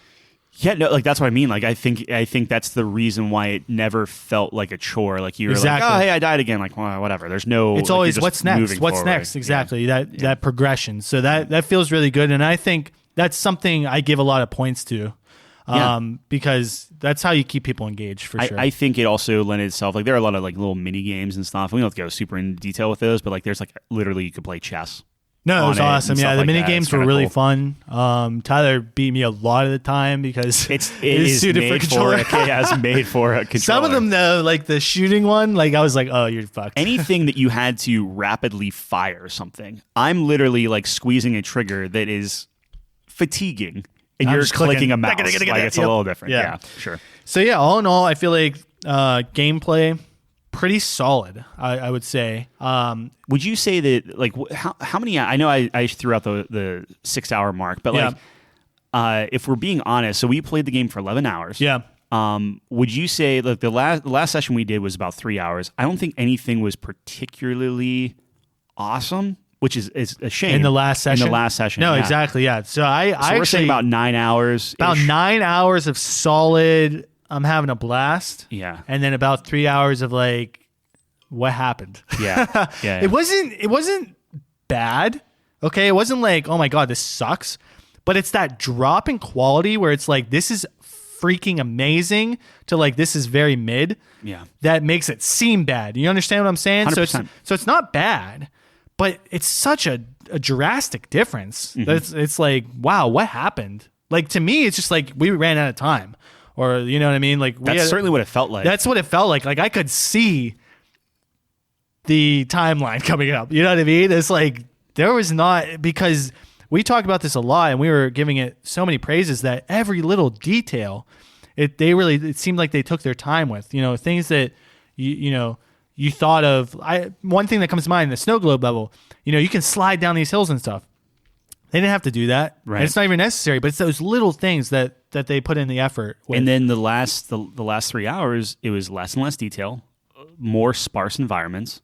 I'll give you another example. So up till that point in our last session, all of our abilities, we could interact with each other. Mm-hmm. Like in the first level, it was like I had nails and you had a hammer and you could bop me into the ground and I could impale me with a nail. Sure. And it was fun. And then it was like a cutesy little thing, right? And then as you get along, that just goes away. You can't do that anymore. Yeah. And like, is that game breaking? No, but it's like, okay, so the quality and care that they put into it, you know, that's why it leads me to believe they ran out of time. So all of that being said. Yeah. The last section is technical, so. Oh, I'm sorry. I forgot we had another section. I was gonna wrap it up. No, right. Yeah. Yeah, technical, I thought it was pretty good. So I wanted to mention, like we said before, you know, some stuttering, especially in like some of the cutscenes while they're, you know, loading the new assets and things like that. It's kind of annoying. That always takes me out of it. We had one glitch where an item didn't drop for us. Yeah. Again, on the last 3 hours. Yeah, it was really strange. I will say the options are expansive for the PC version, which is really nice to see. Ran really great for me. A lot of great accessibility options. Yeah. So I think overall technical is pretty good. Yeah, I think the only thing, and I think this falls more on technical than necessarily like the audio per se. So just to kind of roll back a little bit. Yeah. I thought the volume was a little inconsistent. And when we were recording, I actually had to crank the volume all the way up just to have it come through correctly. And then at the end, whenever like my character was like singing, it like suddenly got like super loud. Yeah. So I feel like that could have been adjusted a little bit. But that's because Cody was on the controls, super, bro. Yeah, super nitpicky. No, but yeah, going back to music, I thought the music like took such a back seat. And we already talked about that section in particular, but yeah, I could have used a little more because there was like this one section where it's like this big guitar going on and things like that, like a not a boss fight, but we're being chased by something, and I'm just thinking in my head like, dude, when I'm playing Hades and I'm fighting the Bone Hydra dude, this guitar is fucking blasting, like, dude, and you are, your adrenaline's going. Yeah, that I feel like that would have been more effective. I agree, 100%. So. All right, all in all, so we have a scale. So we kind of talk through it. Yeah. We were kind of splitting the difference between a 100-point scale and being a little bit gimmicky. So the idea is we are going to make it like you're finding change in a couch type of thing. Change in a couch. It's 100 points scale. As you do. It's just going to show up as of different things. So like we're going to have a scale from 1 to 100, and we're going, I guess technically 0 to 100. Yeah, 0 to 1, technically, because it's change. $1. Yeah, sure, exactly. The gimmick, bro. You got to commit. Yeah. So where would you put this on that scale? Real quick about the scale as well. So the different, we kind of wanted to combine, obviously there's the gimmicky aspect to it, but it's 0 to 100, 0 to 1 technically. But there's also kind of like tiers in that. So once you get to these different tiers, the coins are different. So there's like a bronze coin, silver coin, gold, platinum. And if anything ever gets $1, dude, it's a diamond coin. 100? That'd be crazy. Yeah. But I don't know, because I like that. Because you can have games in the same kind of tier. Like, this is a solid silver kind of game, right? Yeah, and then you can can edge it out, yeah, because obviously, something's going to be better than the other, but you kind of group it into the same thing, right? Yeah. And, as we do this more, we can talk about what is a silver game. We can talk about the philosophy of it. Like, what does a silver game mean? Does this mean you buy it at full price? Or, that's something we can get into. But for now, what are you thinking in terms of how many cents you're finding in Takes Two couch? The thing that, and I was thinking about this last night because we were going to do this. Yeah. I'm very conflicted because, and this is why I was asking, like, how much time did we really enjoy ourselves? Yeah. The majority of the time, it was exciting. We were thinking about it. We were talking about it. We were, it wasn't just we were doing it to do it. It was like we both said, "Oh, I'm like enjoying this." Like it's not like I like, "Oh, hey, we happened to do it and we're following through because we said we would." It's like, no, this is actually like a fun thing. Yeah. And I will say, not to interrupt, but originally we were like, all right, let's check this out. Let's see how it goes. And after that first session, we were like, oh, we're finishing this. Like, absolutely. Right. Yeah. So that kind of speaks to, how much fun we had. I think with that in mind, I think that automatically puts in silver tier for me. Yeah. So the thing that I'm trying to put into words, like, sure. If you were to ask me at the height of it, like, where would you put it? I would put it at like an 85, 86. Yeah. And, you were talking about how it just kind of sours on you and it really feels uninspired on the back end. And it's like, how much farther down do we go? I'm thinking like 82, 83 would be kind of how far that would drop me. Because that last 3 hours was a little tough to swallow. Like, we were doing it, but like if the whole game was that, we would be having a completely different conversation. Absolutely. It would be in the bronze tier. Yeah. Maybe. Yep. So I'm kind of in the same ballpark as you, which is interesting. I actually thought you were going to be higher than me, but it looks like I'm coming in a little bit higher than you. Totally agree about all of that. Mm-hmm. I think this game's solid. I think this is a fun experience. I think if you're looking for a co-op game, this is right up your alley. It's a lot of fun. It's silly. It's not too serious. You can put it down, pick it up whenever, and it's a polished game. I just think it's good around the board. But yeah, it does fall off at the end. And I'm trying really hard not to let that affect me too much because, like you said, for 2/3 of the game, we had an absolute ball with it. And to me, I'm right in that silver range, and the number I was thinking of was 85. So I'm right there. So even with the ending there, that's the number I was thinking of, 85. I could see that. So for our scale, I think 86 gets you in a gold tier, right? Yeah.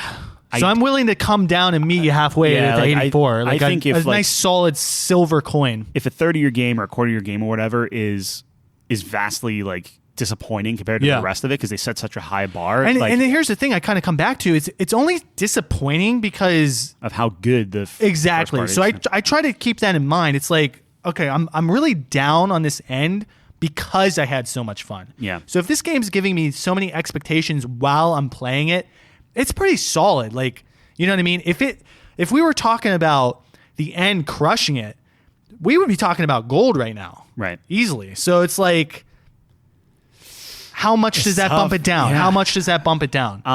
It didn't crash and burn, but it fell off. We're splitting hairs. Would you go for an 84? I would give it, I'm good with an 84. I feel good about that. All right. So we're going to set it in stone right now. It Takes Two.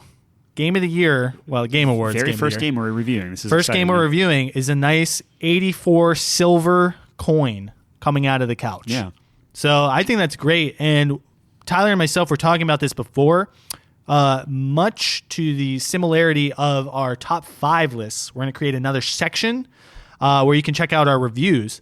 And Tyler was awesome enough to make a asset with all the coins and everything like that. So I'm really interested in seeing that. So you can check that out as well. Couchcompany.games. That's where you can find all our links. Yes. There it is. I will have to remember to put that on immediately. Yeah, I'll be texting. I always fucking text them. It's Yeah. like, Tyler's not up yet. I want to see it. Yep. There it is. That's awesome, dude. So, Yeah, fantastic. all right. So we do have This is a jam-packed episode. This man. is. Like, wow. Thanks for sticking along. Hey, man, You know? I'm always with you. So we do have a top 5. I was talking to the I was going to say customers. I was talking to listeners, but yeah, I'm happy you're still here. You just didn't walk out. Yeah. I was going to fucking walk out. I was like, that's an odd thing to say. Yeah. So we have a top 5. We do. And this week's top 5 is going to be pretty good, I think. This is one I've been looking forward to. A lot of people relate to it. So I do want to call out, we did put it on Twitter. We were like, hey, we need some top 5 ideas. Now, granted, I shouldn't have done this at, the day before. Last night. Yeah. I do want to call out, somebody wrote in and was like, hey, you should do top 5 conspiracy theories. I think that's phenomenal. Did not have enough time to research that. Yeah, that's when you got. We want to do it right. I think that's absolutely on our backlog. We will. I want to say we'll do that.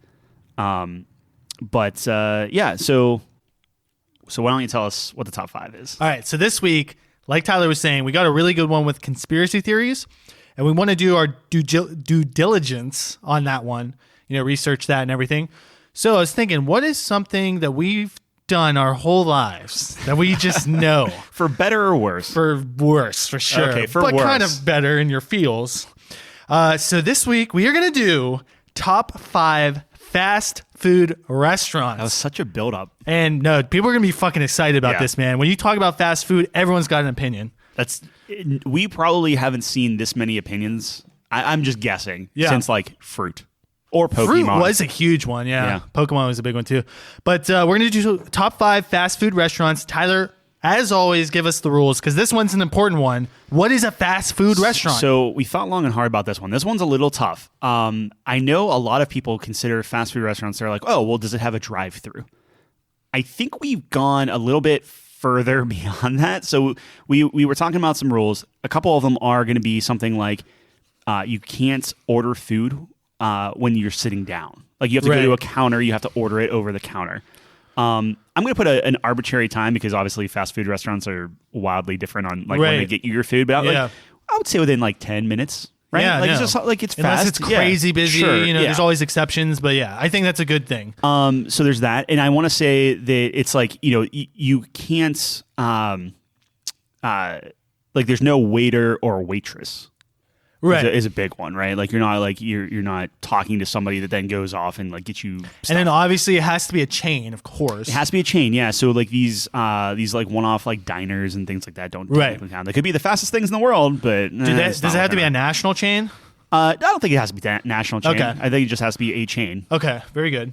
All right, so here's what we're going to do. Here's how we're going to do this, and we'll see if it works or not. I think we'll be fine. Tyler has his reservations, but whatever. So I found this article, and it was actually published on January 13th, 2022. So we got some recent data here. Yeah. It is the top 50 most popular fast food restaurants in America.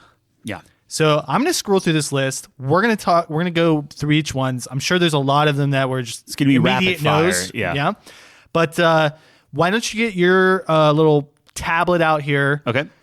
Because you're our maybe and everything like that, guys. So make sure to mark those down because we usually do these in a couple rounds.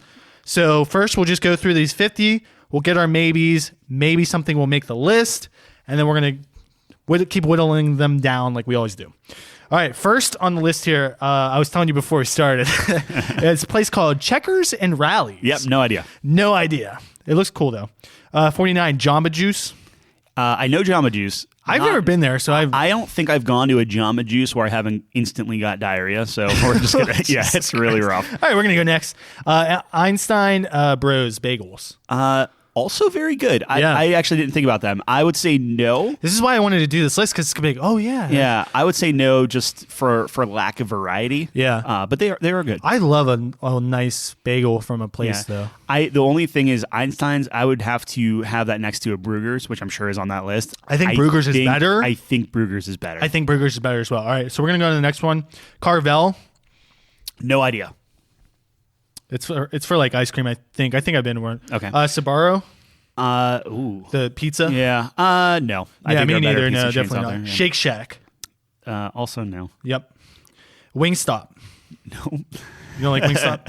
Oh, I didn't even know there was. Is that local? I think there's one, yeah, in Robinson. Okay. Yeah, sure. It's okay, but if you're gonna get Top wings, you'd five. rather Yeah, like exactly. If top you're gonna five, get you go to a wings, you'd rather restaurant. go to a real place, Sure. right? Whataburger. Waterburger? Whataburger. Oh, what a burger. Yeah, I don't know what that is. Yep. Firehouse Subs. Big no. Better sub shops out there. They're fine. Yeah. What is your favorite sub shop? We'll get there. Okay. Yeah. I think. I I think don't mine want is to jump a list. Church's Chicken. Nope. I don't know. I don't know what that is. Jersey Mike's. Again, better sub shops. Really? Yeah. See, I think that might be one of my favorite. Actually, there's another one that's really good, but Jersey Mike's is pretty good. So here's the thing. I think I only had them one time and it was catered. And I don't remember being that great. I would recommend, I'm not fighting for it by any stretch of the imagination, but I would recommend going by yourself. Yeah, I mean, it's in Cranberry. We can. Because I feel like they have pretty good hot subs. Okay. So I remember I had like a Philly cheesesteak and they had a couple good ones. So I actually do like Jersey Mike's. And I support them because they support the LCS, League of Legends. Oh, okay. No, but they're good. They're good. Follow They're the money. Yeah, okay. All right, Jimmy John's. I like Jimmy John's. Okay. So Jimmy John's has some pretty good bread. Do you Sure. think that's a maybe at all? Or like, I'm not going to fight I'm not a for huge it. guy on Jimmy John's, so Okay, we probably don't not. have to put it on the list. I do like Jimmy John's. Okay, Though. let it be noted. See, this is what I'm talking about too. When you're doing top fives, Tyler, Yeah. you gotta mention Tell me all about the top five. you gotta mention as many as possible because people can forgive you. It's like, okay, well, at least he mentioned this. Fair. And I got to hear his points on it. I might not agree, but there's nothing worse than being snubbed. Yeah, like Jimmy John would Rip be listening to this and Doom. just ticked. Yeah, well, fair enough. Yeah. Hey, we're bound to miss some, so we apologize. All right, Long John Silver's. Fuck no. I know. Fuck no. I know. So here's. Wait a second. All right, let's hear it. Let's hear it. Let's hear I'm it. not going to fight for it because A, I'm allergic to half the things on the menu, and B, again with the diarrhea. But There's something I about have it. been longing for Long John Silver's for like the better part of like 5 years. Oh my God. I kid you not. You're a Like, masochist, bro. The hush puppies, the shrimps, the artificialness of it. I'm sorry, oh my dude. Gosh. Seafood is like sushi, probably because it is. That's a hot take here. But you just can't. You gotta fucking pay for it, You bro. know that's going to be the episode title now. But you have to pay for it, dude. Like, you can't get gas station sushi. You can't get fast food seafood, bro. Like, Yeah. fuck that. Yep. You gotta pay for it. Like, you can get a burger, But burger, man, like a cheap burger, a look, cheap pizza. I go to Long John Silver's. I do pay for it. I pay for it in Yeah, you pay in for other it with ways. your by digestive Yeah. tract. Can't even get All the right, words we out. That's how won't- bad we it won't is. even write it down. All right, Carl's Jr. I don't know who that is. That's pretty good. Okay. I haven't been there in a long time, but I remember the burgers being pretty good. I'm not going to fight for it. You're way more well versed in the Yeah, fast dude, I food. love Yeah. eating shit. Yeah, well. Love it. Jack in the Box. I don't think I've ever been there I've either. heard of it, obviously, but I hear it's good, but I've never been there, so Sure. we can't justify that. This has Orange Julius on here. that's the same thing as the Is that the DQ? smoothie thing. I mean, obviously no. Actually, Or- maybe or it was do you- Orange Julius that I was getting super Julius? sick from. Oh, really? Julius, yeah. Yeah. I don't Do you know. like those? I've never had one, so I don't know. No, if I'm gonna go down that road, like just give me a milkshake. Exactly. Nathan's Famous. I guess this is hot dogs. Yeah. Oh, I forgot. That's a good one. You see, yeah, this is why I have the fucking list out. I wouldn't put it on the list just because I think for me variety is a big For sure. thing there. But they are good. Okay, so note. Just a Special- note. yeah, special shout out shout to out. Nathan's Famous. I've never been there, so I'll have to try it, I guess. Yeah. Yeah. I love hot dogs. In-N-Out Burger.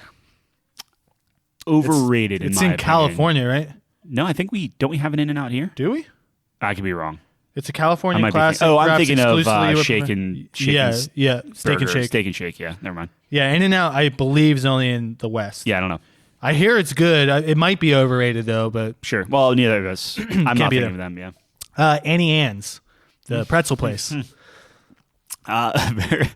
I'm bringing up a lot of bad memories for you, aren't I? I am. Like I don't. So it's just diarrhea Tyler's just everywhere. clutching his stomach I'm right so now, man. old. Like he is. I can't remember. I think the last time I had an Annie Ann's, one of our buddies got married, and we had that right before the wedding. Yeah. And that was a mistake. a bad time. That was a bad time. I love a good hot pretzel. I'm not going to put it on the top 5, Yeah. but No, it was good. nope. Hardee's.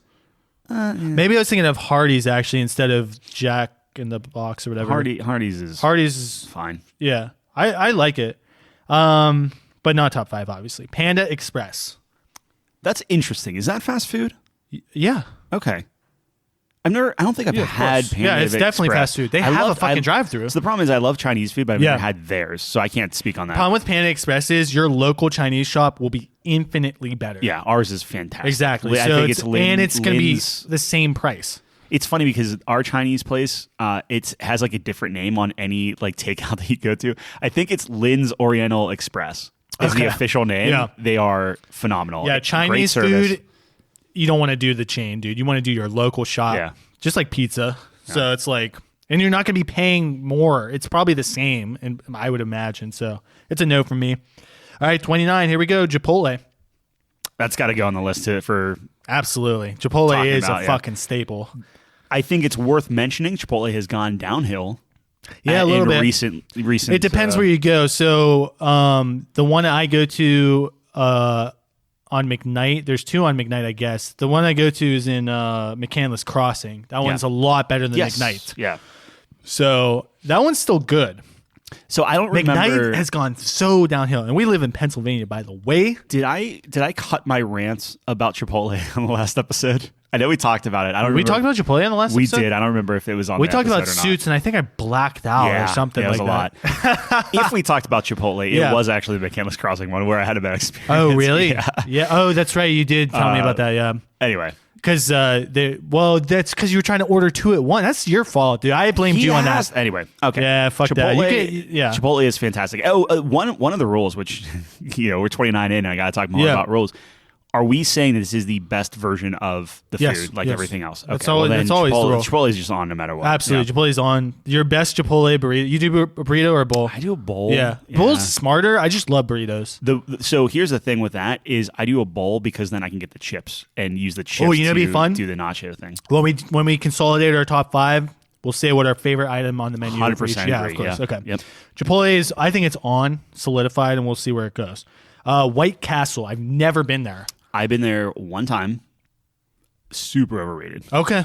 Yeah. Interesting. That's the small burgers, right? Yep. Yeah. Never been there. I'll take your word for it. This is one I haven't thought about, but might be sneaky. Boston Market. Oh man.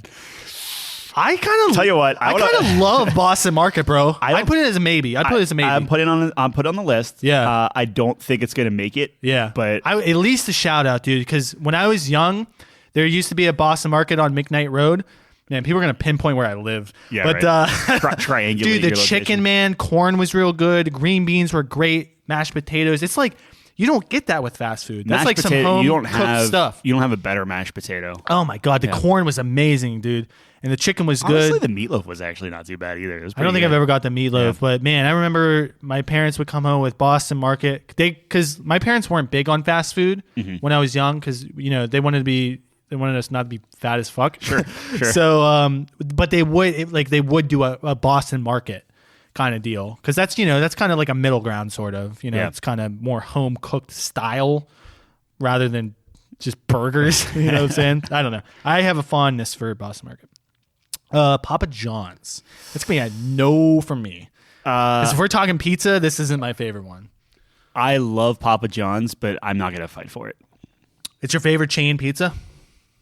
I mean, like big national chain or whatever. I have another one that I'll be actually interested to see if it's on the list. So I don't want to Yeah, I have another one too. So. Yeah. All right. It's up there for me though. Little Caesars. No. No, absolutely not. Cardboard.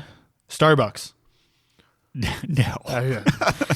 Yeah, sure. I like Starbucks like the next shout out for the hot chocolate, next bro. basic bitch, but I'm not gonna take. Well, I don't like coffee, so it's definitely Yeah, for no, me, I like Starbucks, but that's not. They got the best hot chocolate in the fast game food for restaurant. sure. That's hot chocolate in the game. If you like hot chocolate. Their sandwiches aren't Wait bad. a minute, you're 25. You can't like hot chocolate anymore. What are you fucking talking about? You have to like coffee I had now. hot chocolate this morning. You need to switch to coffee. You need to get off my back. I'll get off. Let me get off of that thing. All right, 20. Do you not know that? Never mind. That's a reference. From what? From the what is it? Like it's like a YouTube video where the guy like rates movies and stuff, and like it's like a pitch meeting.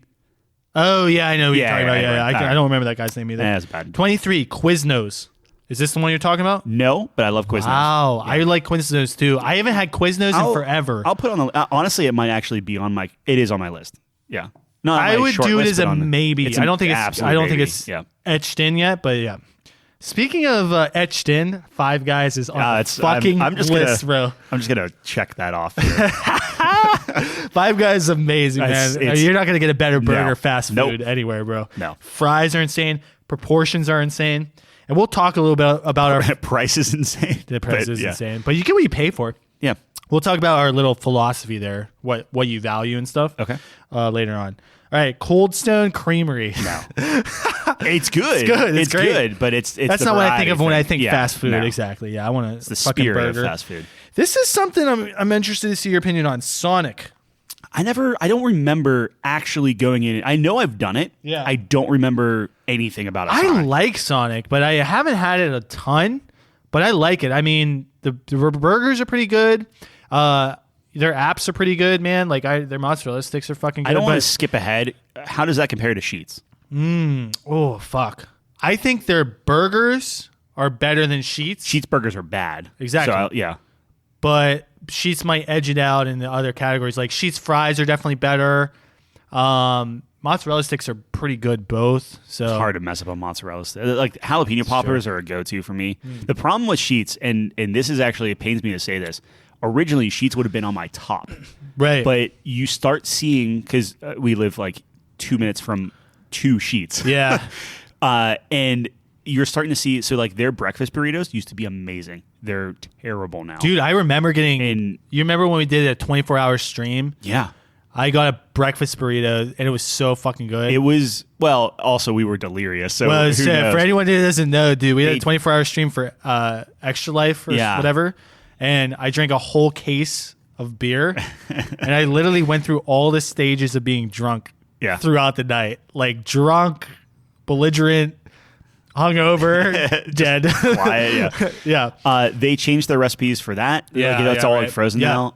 And they just changed their hash browns. Oh, so now they're thicker, but they're like soggier and gray. Like it's a shame. That's unfortunate because I would have fought for them, and now not so much. So I guess Sonic's a no. I would say I've never been there. So that's a no. But a little shout out from me. I do like Sonic. There, you know what I mean? All right, Burger King. How do you feel about that? That's another one, man. I would have fought hard for Burger King, but the last few times I've gone there have been beyond disappointing. I actually really like Burger King, and a lot of people are surprised by that because a lot of people are down on Burger King. I think their burgers are fucking good. When was the last time you've been to a Burger King?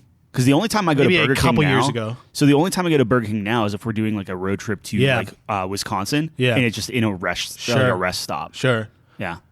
I like it. I don't know if it's top 5, but it's not for me. I'm higher on it than other people I are. could put it on a maybe if you want to fight for it. No. But a little shout out from me as well. For me, it's less about the burgers. I used to love the broiled. I think their fries are good. Yeah. Like if you're taking like I don't understand why people hate on it, I guess. Is what I'm trying to say. If you're taking the best version of it, I would say yes. The problem is for me, the best version was like 6-7 years ago. Sure. I feel like there's a line there. No, absolutely. No, that's fair. All right, number 18, KFC. How do you feel about it? I'm not going to fight for it on the list, but their mashed potato bowls, it's so good. They're pretty good, but I wouldn't fight for it on the list either. My dad has a feud against KFC because they messed up his order once, so he refused to ever go there again. That's how my dad is with Bob Evans. Exactly. Yeah. So, A&W restaurants. I've never been there. I think I've been there once. It's like mid. Mrs. Fields. Don't even know what that is.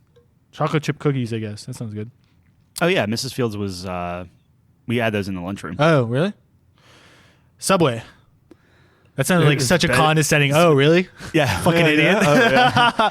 Subway, how do you feel about it? Subway's fine. Here's the problem with Subway. I like Subway for what it is. Yeah. We went to Subway a ton. Like, they actually knew our order. Oh, the usual? Like, that kind of thing. Oh, wow.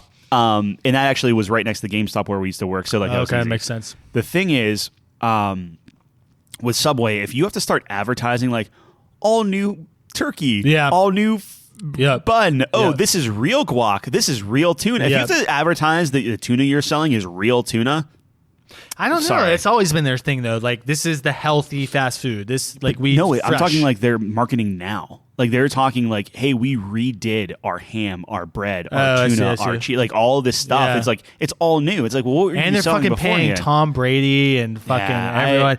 Where does the money come from? Dude, every celebrity is on that. If you want to put it on the list for consideration, that's fine. But like when you can buy Bill Belichick to be in your commercial, you are throwing Microsoft money at that shit. Are you gonna sit there and tell me Subway is better than a Quiznos? No, I'm not for it. That's all you. You're reminiscing, bro. No, I think Subway's like mid tier, bro. I think it's okay. Yeah, at best.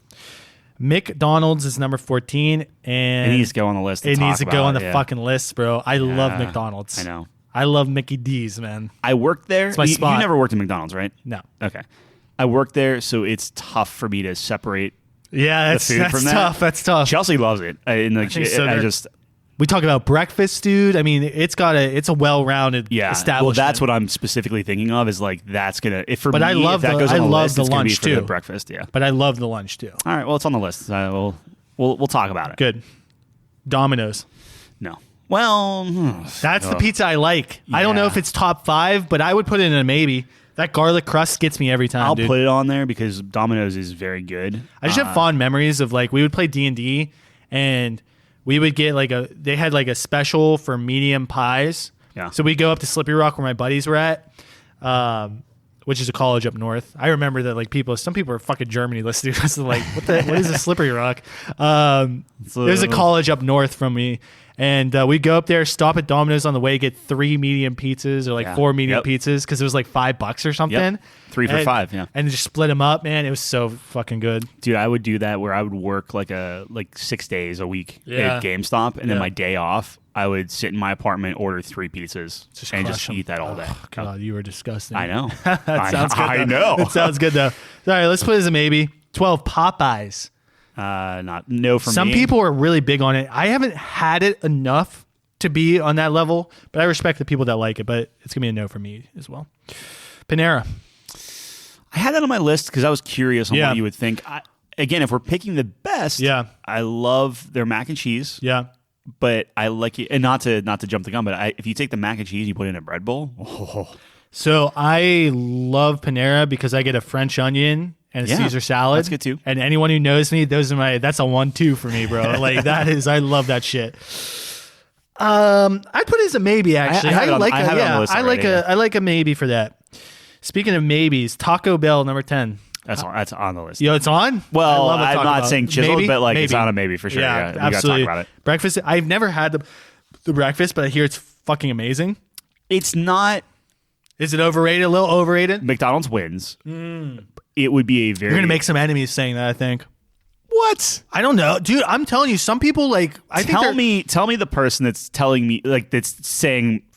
I can't even talk. I'm so flustered. Well, okay. I don't want to put words in the mouth. Okay. Of who told me to talk about? Because nobody said talk about names and addresses. I don't think they said unless they might have said this, but I don't want to put words in their mouth.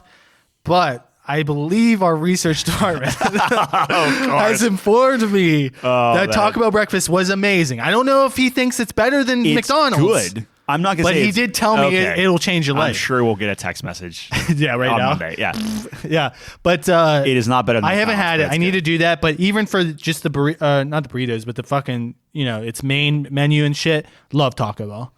The boxes are the best value, dude, bro. Yeah. And like I said, we're going to talk about what we value more, like whether it's quality or quantity or value or whatever. But those boxes are unmatched. $5 for the amount of food you get. Yep. Unbelievable. And they got the best drink on the market, dude. Baja Blast.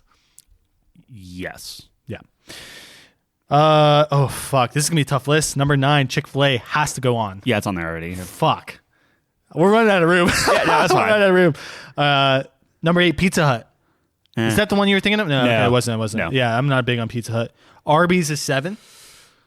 I like Arby's. So I like Arby's too, it's dude. Tough because I know I'm talking about beef and variety. cheddar, dude? Yeah, like I know I'm Yeah. talking about variety. The problem is if I go to Arby's, I'm getting one thing and it's the Reuben.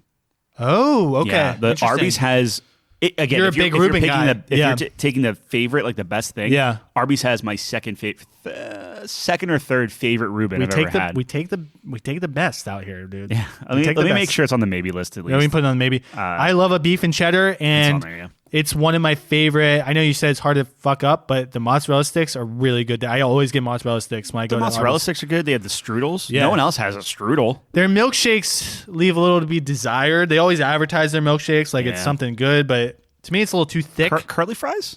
Come on. Like, Absolutely. I mean, yeah. That goes without being said, dude. Yeah. But we did say it, and the curly fries are fucking amazing.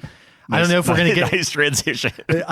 I don't know if we're gonna get into the whole fry wars, but because that would be a whole different conversation. But Maybe we do. Who knows? yeah, fucking see. Dunkin' Donuts. I don't think No. it's a fast food restaurant. They're good. It definitely is. This drive-through, you can't sit down and order. Yeah, no, it counts. I'm just saying I don't view yeah. it in the same. I will say, just as a little side note here, I love Dunkin' Donuts, and I think they have great donuts. And some people hate it. Like, I don't get it. I think the donuts are very good. if you were to ask me, hey, do you like Dunkin' Donuts or Burger King in terms of breakfast? Yeah. Normally, I would say Burger King with their croissants. Croissant. And their hash browns, but Burger Yeah. King has dropped the ball. Yeah. And now Yeah. the last good one I had of that meal has been Burger King or Dunkin' Donuts. Dunkin' Donuts. Okay. I was like, you said Burger King twice. I rest So it's your a honor. no, but I'm I do so love drunk. Dunkin' Donuts. Yeah. Just as a side note. Cinnabon. Yeah, No. Wendy's. that's gotta be on the list, right? Wendy's fucking good. Yeah. Tell you that. Yep. Krispy Kreme. Yeah, it's on the same thing. Like, honestly, Krispy I would Kreme's take great. Dunkin' Donuts over Krispy Kreme. I remember. Did you guys do this too? I was telling Mike, one of our friends at poker, that we used to go on the field trip and watch them make the Krispy Kreme, and then they give us a donut. Never. Oh man, did Did you ever do that? Like through the glass, you see them make it. Yeah. I think so. That was always a so big fun. deal, yeah. A nice warm Krispy Kreme is so fucking good. We just don't have any close to us. Baskin Robbins is number 2. It's Same thing, yeah. I would take a Baskin Robbins over Cold Stone. I want to go on the record as that. Wow. Yeah. Yeah. I don't think I can go with you on that journey, but that's not what we're talking about today. Number 1's apparently Dairy Queen. And this is like, side note, this is a little surprising because this is in order of popularity.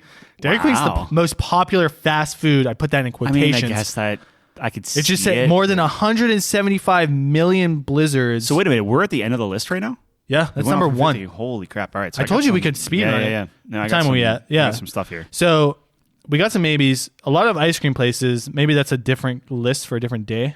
But Okay. all right, run down what we have on the maybes and what we have on the Well, list. let me throw Always some out. subject to change. Let me throw some out here first. Before Oh, we yeah, get yeah, on there, yeah, right? absolutely. What do you feel about Blaze? So that's my. I've never had it. You've never had it. No. Is there one in Oakland?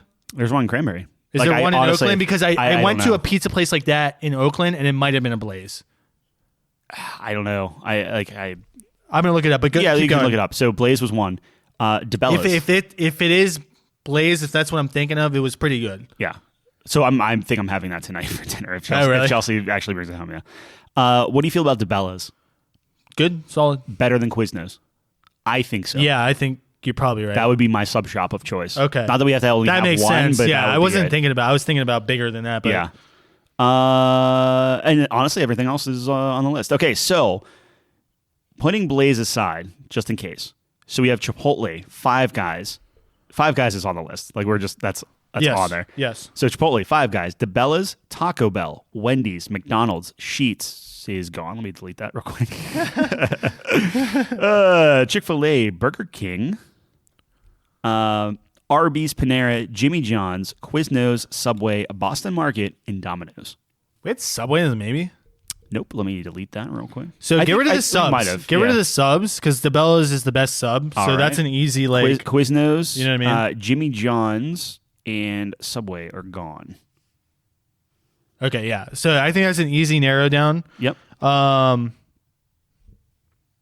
I'm looking for this fucking Blaze. How hard on Burger King are you? I say get rid of it. All right, we're Absolutely. gonna delete The Burger King. competition is just so stiff, dude. Now, what I've heard in recent days, and I have to confirm this, but Burger King is changing up their image a little bit, and they are getting better. I have not had it since Me neither. people have said they've gotten better. But Yeah, I would get rid of it. Okay. So in terms of Blaze, I don't think I had it. I'm okay getting rid of Blaze. I think Blaze on a like pizza for pizza level, would I rather eat a Domino's pizza? That's tough.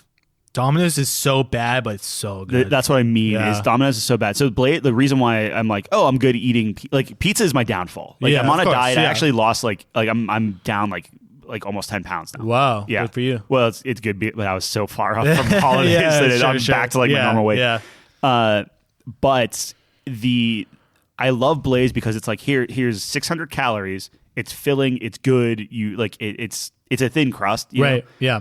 And it's like oven. There's like a brick oven. Yeah. Yeah. Yeah. They make it in front of you and do all Yeah. that stuff. Yeah.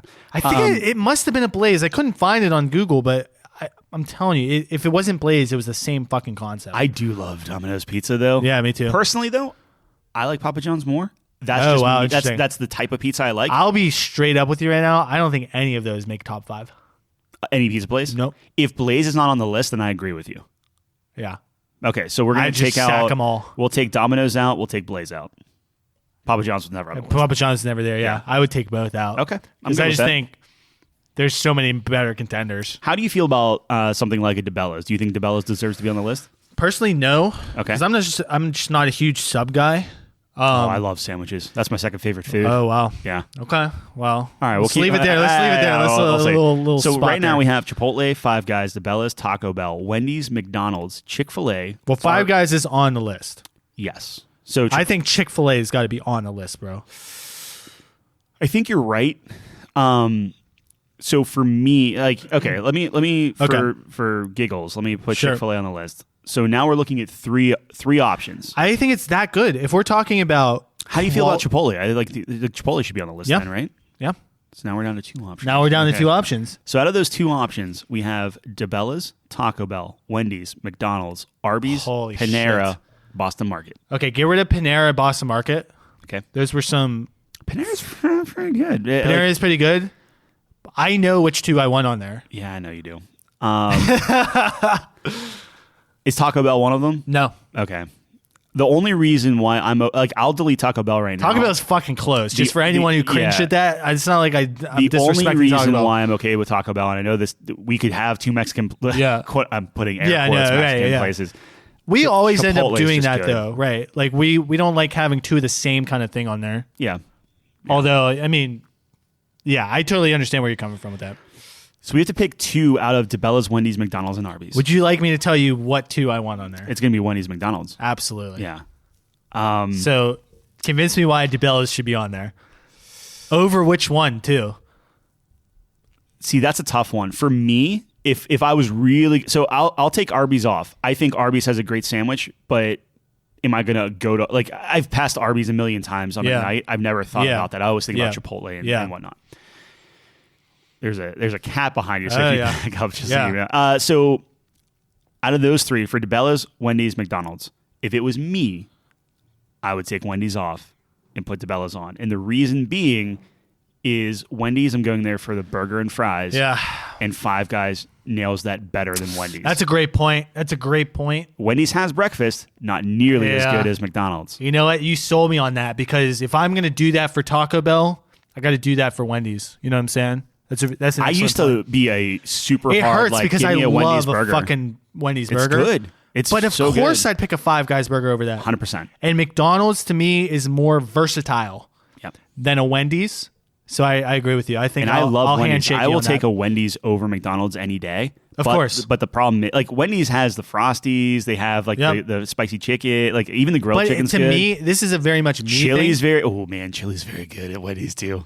This is a very much me thing, though. But I fucking love a Big Mac. Yeah. And I love a McChicken. You will not find a better deal for a McChicken anywhere in the world. That is the best deal. For the record, I would kill McDonald's in favor of Wendy's. You would kill Wendy's in favor of McDonald's. Yep. I To would get kill- DeBella's on. Oh, man, that's so tough. Hey, you got some soul searching to do right now because I want Wendy's and McDonald's. Sure. And I am not willing to cut McDonald's. I'll tell you that right now. So it's either going to be Wendy's or DeBella, and you're going to make that decision. I'm going to take DeBella's off. Wow. Here's my Let's hear it. rationale Let's here. hear it. DeBella's, it's kind of like the Arby's argument where I go in and I get the it's not the Godfather, it's the Uncle Louie. Yeah, okay. And I get that 100% of the time, and anytime I've deviated, I've been disappointed. Oh, interesting. So that's not the more I think about it, very much rut person there. Yeah, I still think Wendy's is better than McDonald's personally. But I disagree, I'm totally fine with and that. I think a lot of people get upset at me for that. But dude, McDonald's is so versatile. I go there in the morning. A fucking steak, egg, and cheese bagel is like, you can't tell me that's not the best thing you can get for breakfast, sure. dude. Yeah. It's unbeatable. The hash browns are amazing. And then we talk about lunch. Big Macs, so solid. I love Big Macs, dude. Yeah, is a Wendy's burger way better? Yeah, of course. Like, it's thicker, definitely. But there's something about that Big Mac, man. It's like your home. It's like coming home. It's like coming It's home. coming home, man. And the fries are amazing. I think McDonald's fries are better than Wendy's. That's my take. What's that from? I think the Prestige, right? When it's What? He's it's been a while since I've seen like that, going bro. home. Never mind. Yeah. It's a pull. So I don't know. That's why I like McDonald's more. And the fucking deals, dude. They got that 2 for $5 or whatever. That is unreal. Yeah. Where I could get a Big Mac and a 10-piece nugget for $5. You're out of your mind. That's some Taco Bell level. Yeah, but it's better than Taco Bell. That's true. I get a Big Mac, 10-piece nuggets, and 2 McChickens, and I'm at like 7 something. That's disgusting. I'll give you that. That's Yeah. some value, Yep. and it's pretty good. So I'm always big on McDonald's. I love McDonald's. All right. So we have Got some 5 on decisions to here. make. We have Chipotle, Five Guys, Wendy's, McDonald's, and Chick-fil-A. Okay, so the whole argument I just made, I would put Wendy's 5. How do you feel about it? I don't feel great about it. So honestly, out of all of those, for pure like what I would normally get, and like what I Jones for, Yeah. I would actually put Chick-fil-A at the bottom. Now, in terms of quality and taste and stuff, it's such a weird thing. Yeah. Wendy's, like if I'm like, oh, I want fast food and calories don't matter and I can just pick anything, I think I would rather do a Wendy's run than a Chick-fil-A run personally. That's nuts. That being let me said, think about I'm this a fine little putting bit. Wendy's at the end. Let me think about this a little bit, because Chick-fil-A is a little bit less for me always, because I'm a burger guy first. Yeah. And obviously Chick-fil-A only has the chicken, but Chick-fil-A is just on such a god tier level. The customer service, the fucking quality of the food. Oh, see, I wasn't even considering the customer service. That goes and into stuff. it, man. Does it though? We're talking about fast food restaurants. What's part of a restaurant? That's part of your interaction. That's a good argument. Yeah, Yeah, sure. so All it's, right. dude, when you consider all that shit, man, they're never going to mess up your fucking order. That's true. Yeah. And Wendy's has the worst customer service. I think McDonald's is better than Wendy's in terms of customer service. In my experience. Yes. In my experience. More or less, sure. You go to Midnight Wendy's, dude, it is the worst shit. Like, you get your order. You're coin flipping out there, bro. So, All right, I'll put Wendy's at the with end. all of those things said, Sure. I would put Chick-fil-A higher than Wendy's. But I totally understand your argument. Like, yeah, does a Baconator sound amazing? Yeah. But Baconator, and Wendy's is Frosty, expensive, Chili's. dude. It's expensive. I haven't been to Wendy's in a long time. Dude, you're going to pay a yeah, lot. but Chick-fil-A is pretty expensive. Yeah, too, but isn't it? I'm saying I think you're going to pay more at Wendy's than Chick-fil-A. Okay. Well, I don't know. I don't know. Wendy's number 5. How do you feel about if we're bringing up the fry war a little bit here? The waffle fries, or I the do like Wendy's? waffle fries. That's why I'm think not they're like so putting up a solid. huge And fight. I love Wendy's fries I though. love the milkshakes more than the Frosties easily. I do not. Wow. Yeah, I do like I the think Frosties. Chick-fil-A's a great deal. milkshakes are on point, dude. Yeah. I think they're very good. Do you remember when Wendy's used to have hot dogs?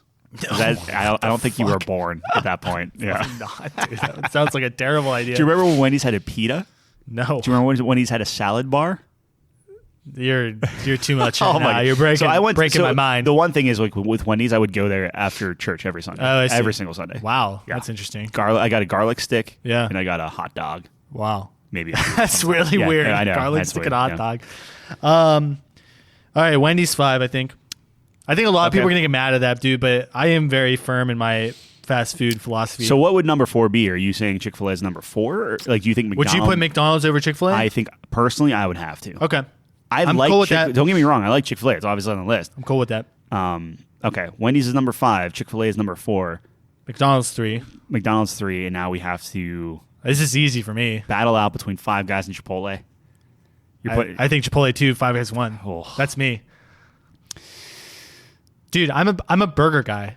I mean, obviously, no, I'm that's with the you. best burger in the game. I'm easily. with you. I'm with you. The amount of fries you get a whole potato in that bag. I mean, it's overflowing. I really like the Cajun fries.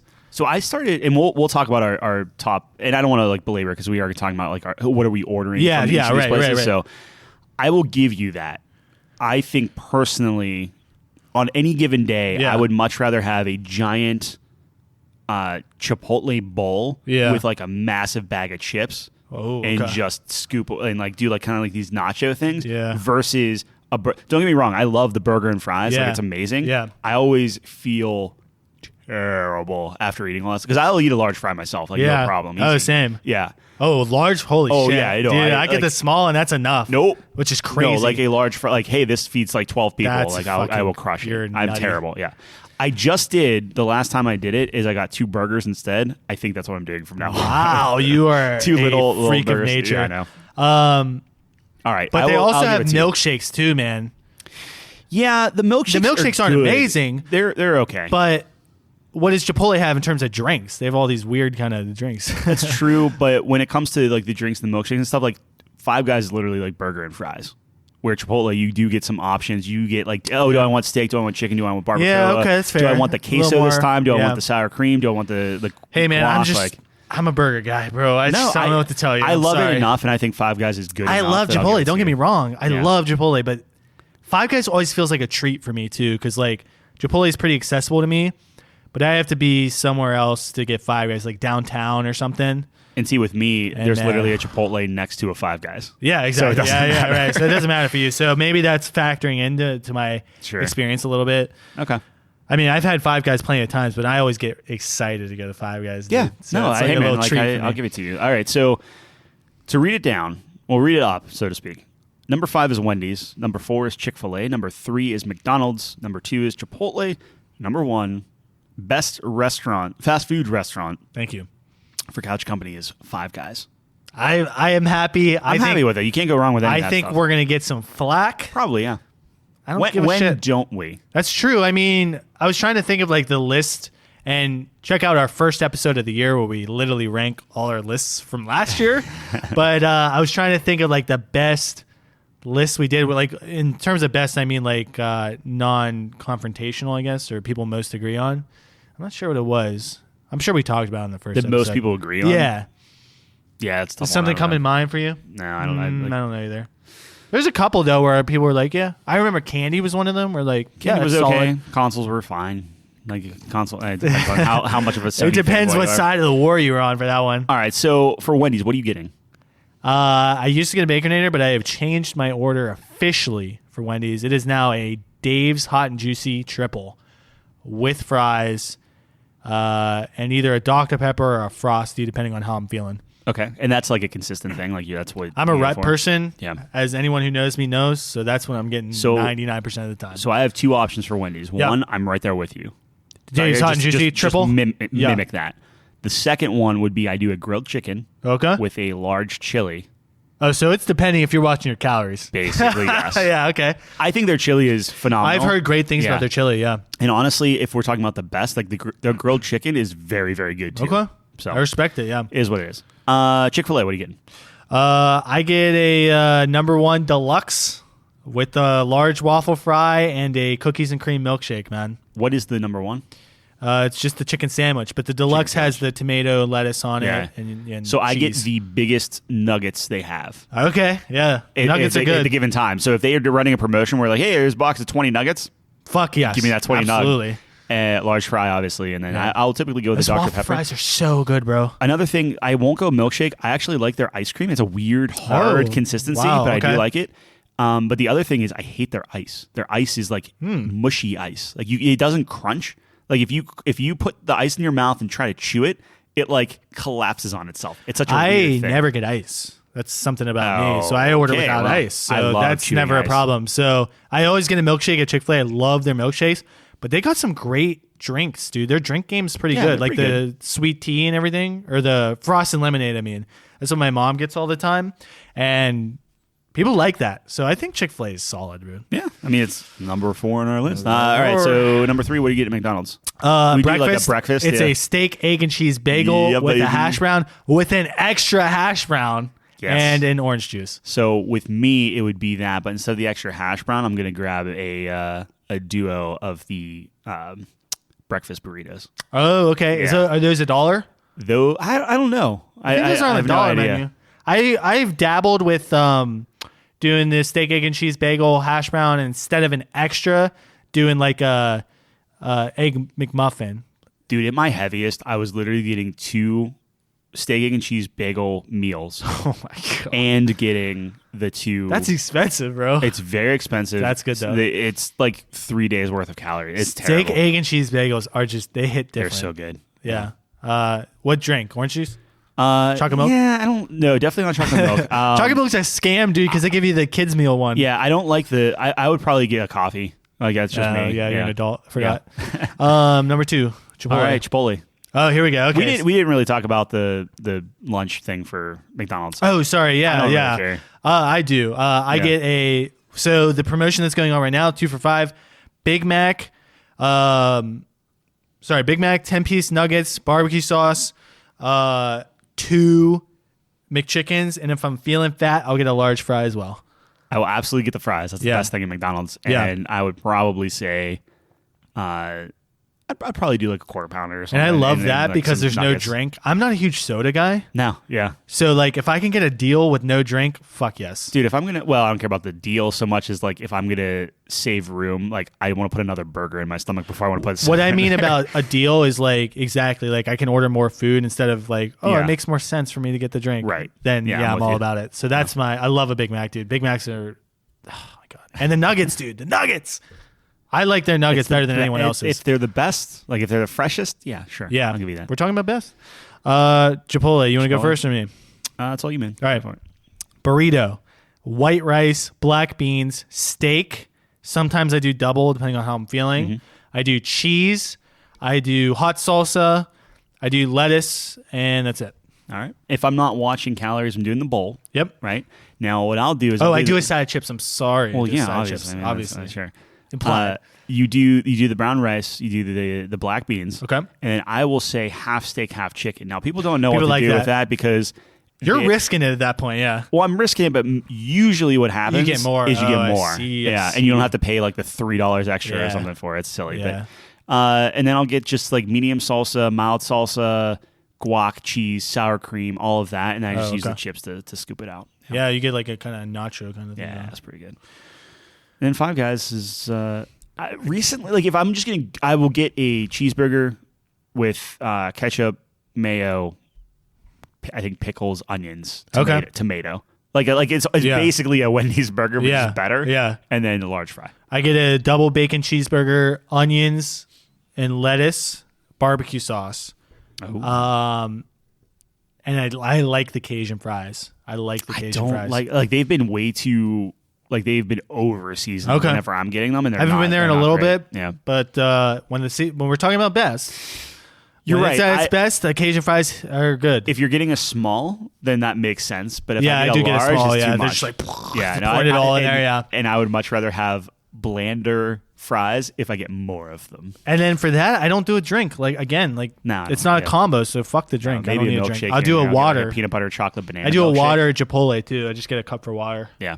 Because the hot sauce is real spicy, so I'll sometimes do like a diet, like Dr. Pepper or Diet Coke. Okay, or makes sense. Yeah, all right, there it is. That's it. It's in stone. Top 5 fast food restaurants. Pretty good. Congratulations, Five Guys. Congratulations, Five Guys. Amazing. Five Guys, top 5 couch company. That's us. Yeah, that just rolls off. I don't fucking know, dude. I'm exhausted at this point. But if you made it this far, we really appreciate you watching us. We're getting some feedback here because Tyler's got his phone on the table and he doesn't learn. People don't even know. Well, they can't hear it, but I can hear it. Yeah, sorry. Super professional of me to just point it out like that. Cutting all of this. So thank you for watching. We really appreciate it. Check us out on couchcompany.games. We got our top 5s on there. We got the podcast on there, so obviously you made your way there potentially. Go check out our Facebook. That's the thing is we need more people liking or following. I don't know Facebook. I don't know, but like The podcast will get uploaded there too. So if you're on your Facebooks and everything, like you can actually clip out a podcast. If you think we've said something funny or something like that, clip it out and share it to people. Yeah, absolutely. We, audience engagement's big. We want to be more engaged with that. So if you like what we do, absolutely check us out there. We got our top 5 lists on our couchcompany.games as well, where you can check those out. Scroll through those. If something catches your eye, you can actually go to the episode from there, and we're going to be adding our game reviews on there as well. Yes, I will have that out. It Takes Two is our first one, and we'll eventually announce our second game, which I'm excited for. I don't know if we've decided. I think we have decided, actually. So we have a little bit to talk about, but we always appreciate you guys watching, as always. And that's all we got for you. We're going to be here, same time, same place, next week. And as always, thanks for joining us on the couch. Peace.